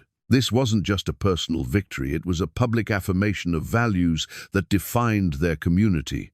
The belief that loyalty should be rewarded, that perseverance could overcome any obstacle, that the bonds between partners, whether human or animal, represented something sacred that was worth defending against any threat. Red Dust accepted the attention with the gracious dignity of a horse accustomed to being admired, but Henry could sense his partner's growing restlessness. Like himself, Red Dust was fundamentally a creature of action rather than ceremony, more comfortable working than being celebrated. "Ready to go home?" Henry asked quietly, and Red Dust's immediate response, a soft nicker and a step toward the arena gate, provided all the answer he needed. The drive back to the ranch took place in comfortable silence, Eleanor and Henry sharing the wagon seat, while Red Dust followed behind, loose and relaxed in the way of a horse who knew exactly where he was going. The trophy sat between them, catching the late afternoon light, but its gleam seemed less important than the simple satisfaction of another day's work. Well done. As they crested the hill that offered the first view of their ranch buildings, Henry felt a profound sense of completion. This was where they belonged, not in the spotlight of public attention, but in the quiet rhythms of daily life. Partners in the ongoing work of building something lasting in a land that demanded everything from those who chose to call it home. The sun was setting as they reached the ranch yard, painting the desert landscape in shades of gold and crimson that reminded Henry why he'd fallen in love with this country in the first place. Tomorrow would bring new challenges, but tonight they were home, whole, and ready to face whatever came next with the confidence of those who had already overcome the impossible. Red Dust walked into his stall with the satisfied air of a horse who had proven his worth and was ready for a well-deserved rest. As Henry removed the halter and hung it on its familiar peg, he realized that this simple gesture marked the end of one chapter and the beginning of another, a future built on foundations that had been tested by fire and proven unbreakable. 6 months had passed since the territorial horsefair, and the Talbot Ranch had settled into rhythms that felt both familiar and wonderfully new. Henry woke each morning with the eager anticipation of a man whose life had regained its purpose, while Eleanor moved through her days with the contentment of someone whose deepest prayers had been answered in ways she'd never dared hope. The most visible change was in the ranch's operation itself. Word of Red Dust's return and their championship performance had spread far beyond New Mexico territory, drawing visitors and potential clients from across the Southwest. Henry found himself reluctantly returning to the horse training business, accepting a select few animals whose owners understood that working with Henry Talbot meant patience, respect for the animal's nature, and a commitment to partnership rather than mere dominance. But the real transformation was subtler, visible in the way Henry carried himself and the quality of attention he brought to every aspect of his work. The grief that had shadowed him for 3 years had been replaced by a quiet joy that colored even mundane ranch chores. Eleanor often found herself pausing in her own work, simply to watch her husband moving through his day with the fluid confidence of someone completely at peace with his circumstances. Red Dust had become something of a local legend, though he seemed entirely unaware of his celebrity status. He spent his days in the familiar routines that had always defined his life: morning workouts with Henry, afternoon grazing in the home pasture, evening grooming sessions that served as much for companionship as for practical care. The years of hardship had left their mark in scars and lines that would never completely fade, but his spirit had emerged from the ordeal somehow strengthened rather than diminished. The investigation into the horse theft conspiracy had concluded with convictions that sent shockwaves through the territorial livestock community. Rawlings received a 20-year sentence for organizing the theft ring, while Davidson and Morrison faced shorter terms for their roles in the conspiracy. But Henry took little satisfaction in their punishment. Justice mattered less to him than the simple fact that Red Dust was home where he belonged. Eleanor had become something of a celebrity herself, her role in exposing the conspiracy earning recognition throughout the territory. The story of how she'd engineered the confrontation that revealed the truth about Red Dust's identity had been repeated and embellished until it took on almost mythic proportions. But she remained fundamentally unchanged by the attention, continuing to manage the ranch household with the same practical efficiency that had always been her hallmark. On this particular morning, Eleanor stood at the kitchen window watching Henry work, with a young mare whose owner had traveled from Texas seeking his expertise. The horse was spirited but not mean, confused rather than vicious, and Henry's patient approach was already yielding results. She could see the animal beginning to trust, beginning to understand that cooperation brought rewards rather than punishment. "He's got the touch," Miguel observed, joining Eleanor at the window. The old foreman had been watching Henry's renewed engagement with horse training with the satisfaction of someone who'd never stopped believing in his employer's abilities. "He always did," Eleanor replied. "He just forgot for a while. See, but now he remembers. And the horses, they remember too. Word is spreading that Henry Talbot is training again, and that's good news for honest horsemen everywhere." Eleanor nodded, though her attention was drawn to the paddock where Red Dust grazed peacefully, occasionally lifting his head to watch Henry's work with the young mare. There was something proprietary in the stallion's attention, as if he understood his role as mentor to the other horses that came and went from the ranch. The sound of approaching hoofbeats drew their attention to the main road, where a rider was approaching at the easy lope of someone on a social rather than urgent mission. Eleanor recognized Dr. Matthews, the territorial veterinarian who'd become something of a regular visitor since Red Dust's return. "Morning, Eleanor," Matthews called as he dismounted near the porch. "Henry around? Working with the Harrison mare. What brings you out this way?" Matthews grinned, the expression of someone bearing good news.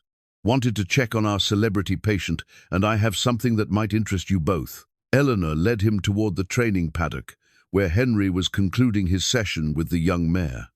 The horse was moving with the relaxed gait of an animal whose confidence was returning, responding to Henry's subtle cues with growing trust. "Doc," Henry called, bringing the mare to a halt near the fence. "Good timing. This little lady is about ready to go home to her family." "That's what I like to hear. But actually, I'm here about Red Dust. Had some interesting visitors yesterday, folks from the Territorial Livestock Association. They want to register him as a foundation sire for a new breeding program." Henry's expression grew thoughtful. The idea of Red Dust siring foals was appealing, but the logistics of a formal breeding program concerned him. "What kind of program?" "Something designed to preserve the qualities that make horses like Red Dust special. Intelligence, heart, the ability to form deep partnerships with humans. The association thinks his bloodline could be valuable for developing horses specifically suited to this territory." Eleanor saw her husband considering the proposal, weighing his desire to keep Red Dust's life simple and private against the opportunity to pass on the stallion's remarkable qualities to future generations. "Would mean visitors," Henry said finally. "People coming to evaluate mares, bringing animals for breeding, changes the whole character of the place." "Not necessarily," Matthews replied. "They're talking about a very selective program. Maybe 1 or 2 carefully chosen mares per year, owners who understand what they're getting into. Quality over quantity."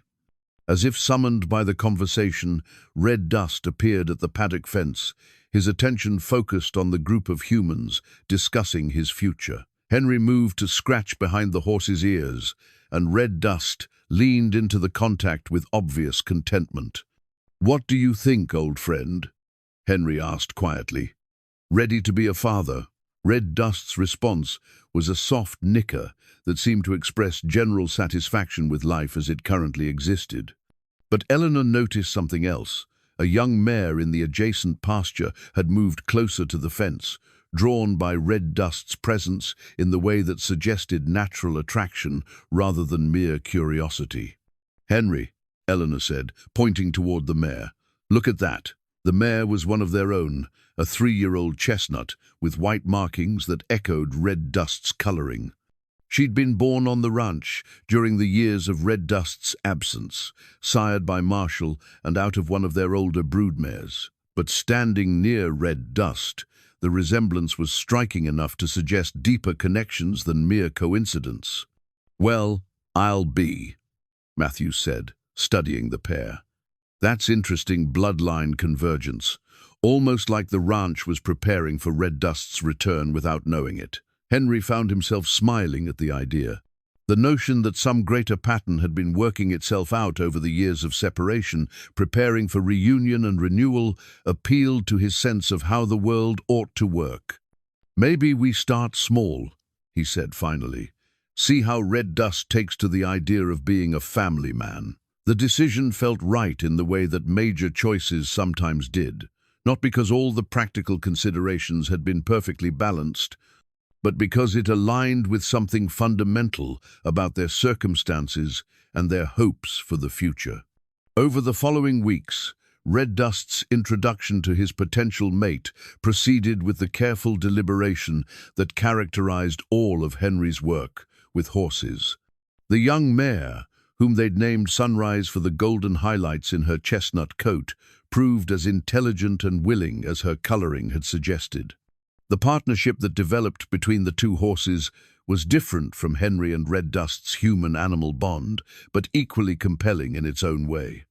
Where Henry and Red Dust's relationship was built on work and shared challenges, Red Dust and Sunrise seemed to communicate through subtle exchanges that spoke of deeper, more instinctual connections. When Sunrise's pregnancy was confirmed in early spring, Henry felt a satisfaction that went beyond the practical advantages of adding quality bloodlines to their breeding program.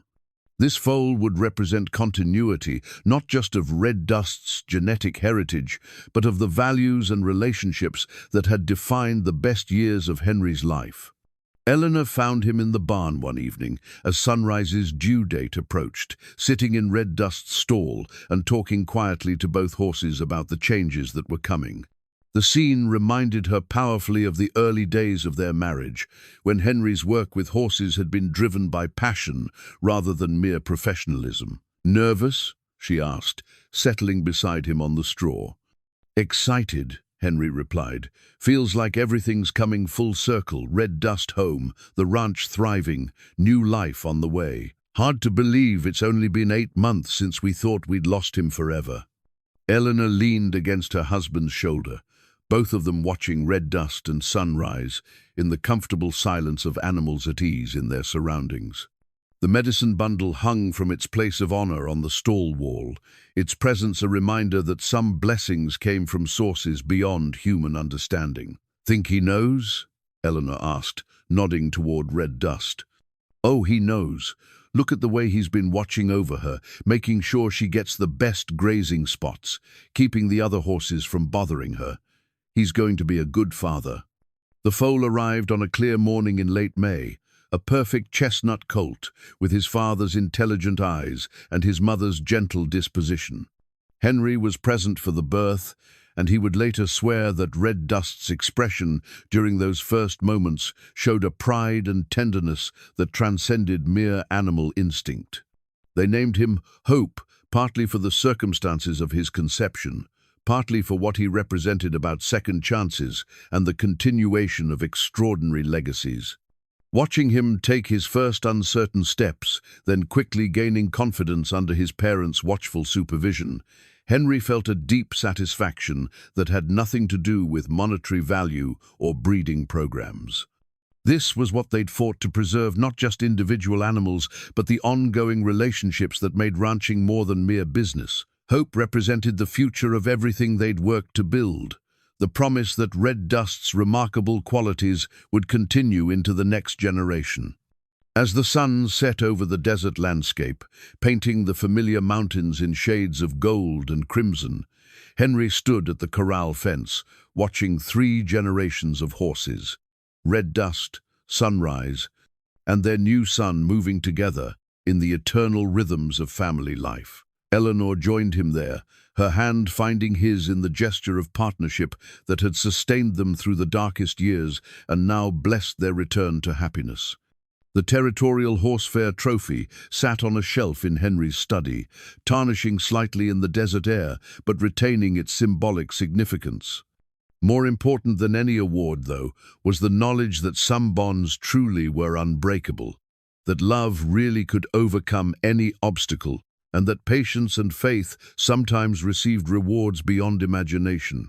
Red Dust nickered softly to his son, the sound carrying across the evening air like a blessing on everything they'd built together.